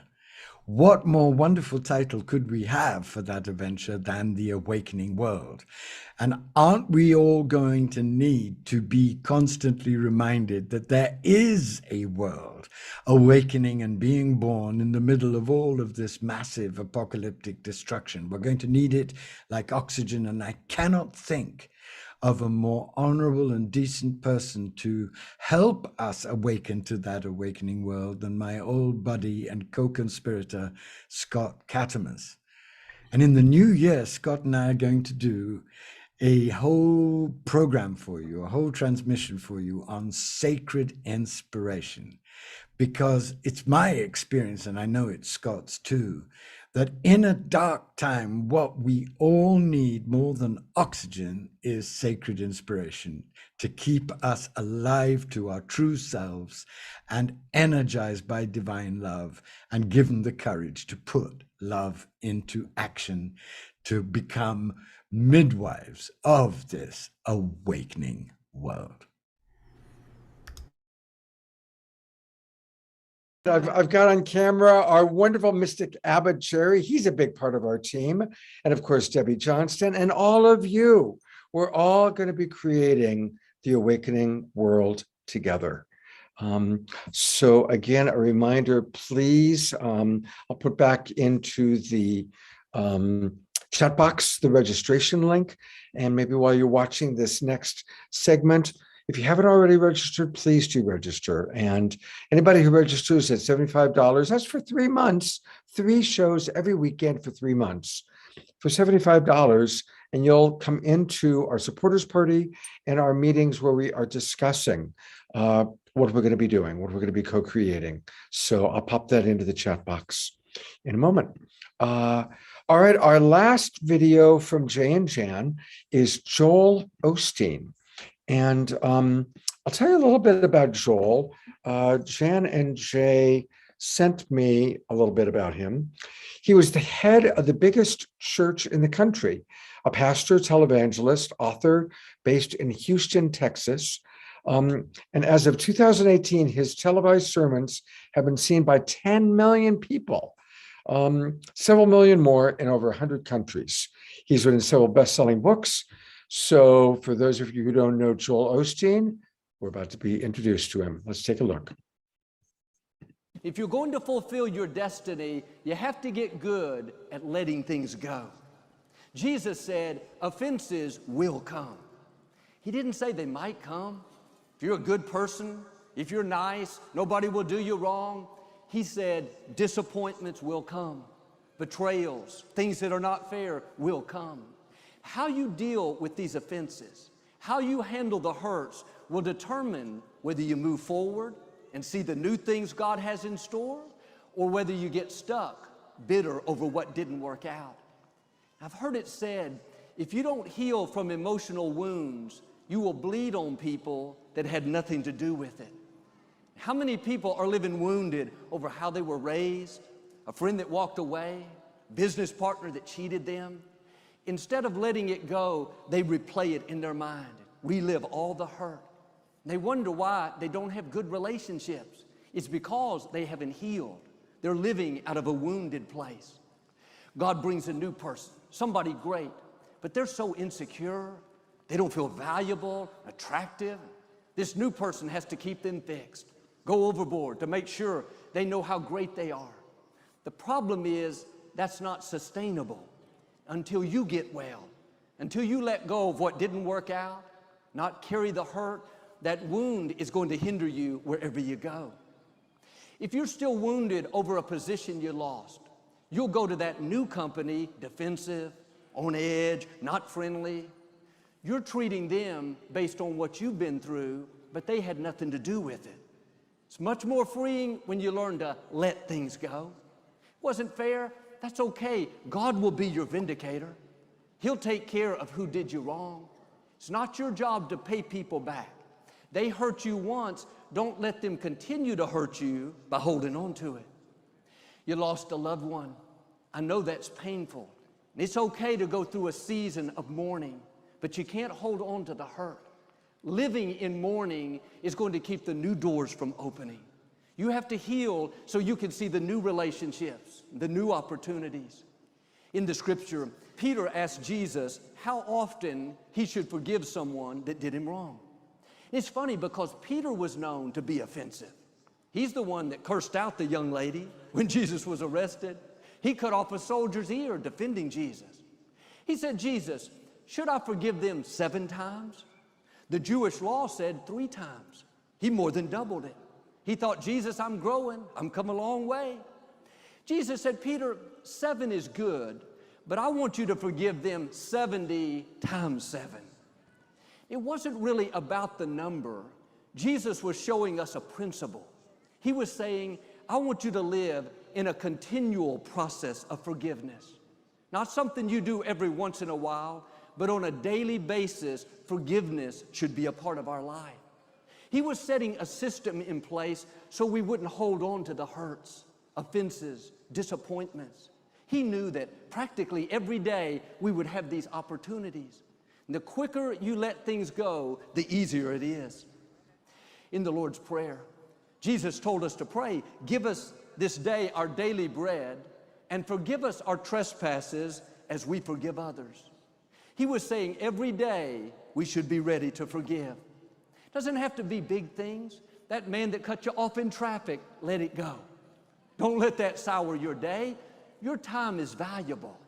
That's a distraction trying to get you off course, offended over something that doesn't matter. That clerk that's rude to you at the grocery store, just smile and move on. I've learned life is full of wounded people, people that haven't dealt with the negative things in their past. At times they'll be disrespectful. They'll say things they shouldn't, do things that are hurtful. You can't stop the offense from coming, but you can keep it from getting down in you. How much time are you spending offended, bitter, holding a grudge? How much more could you accomplish if you would start letting things go? How much better relationships would you have if you would get emotionally healthy? If you would let go of what people said, forgive the person that did you wrong, quit reliving the hurt. There you go. Absolutely. And hey, Debbie and Mystic Abbott are still on the camera with us. Love you guys both so much. Thank you so much and thank you everybody. I love it. We still have 115 people in the Zoom room and probably 1,000 watching on Facebook. And I want to also acknowledge anybody watching our replays. Our statistics show us that about 35% of the people who view the shows are watching the replays now, and that number is growing and growing. So we're wrapping up here. I want to thank everybody for watching. And again, a reminder one more time, please join me tomorrow morning and for my Sacred Sunday show. And I love the Sacred Sunday show because it's where we get to go really deep with 1 or 2 fascinating guests. And tomorrow we're going to see Astarius, who you met tonight, Dr. Brenda Wade, who's been on the show a few times. She's going to be one of my ongoing co-hosts. And so join us tomorrow morning at 10 o'clock Pacific time. That's 8 o'clock for me here in Maui. And of course, 1 o'clock in the afternoon for those of you on the East Coast. And I see that Jay and Jan are with us. So I'm going to put the spotlight on Jay and Jan for a minute, who did a lot as always. And they're going to be doing the after show for next week. And they always put together fun stuff. So definitely thank you, Jay and Jan, for the videos and what we just watched. Joel Osteen, gonna enjoy having you next week. So thank you so much. All right, everybody. Again, if you haven't already registered, please do register. That means a lot. And be generous as you register. That really helps us to, because I am going to be paying my staff. I'm going to be paying my team as we always have. And so we need your support to continue to do this. And thank you for the birthday wish. And I look forward to sharing my birthday next week with all of you. So I'll see you tomorrow morning for the Sacred Sunday show. And I'll see you next Saturday night for our last Saturday Night Alive of 2021. Take care, everybody, and happy holidays.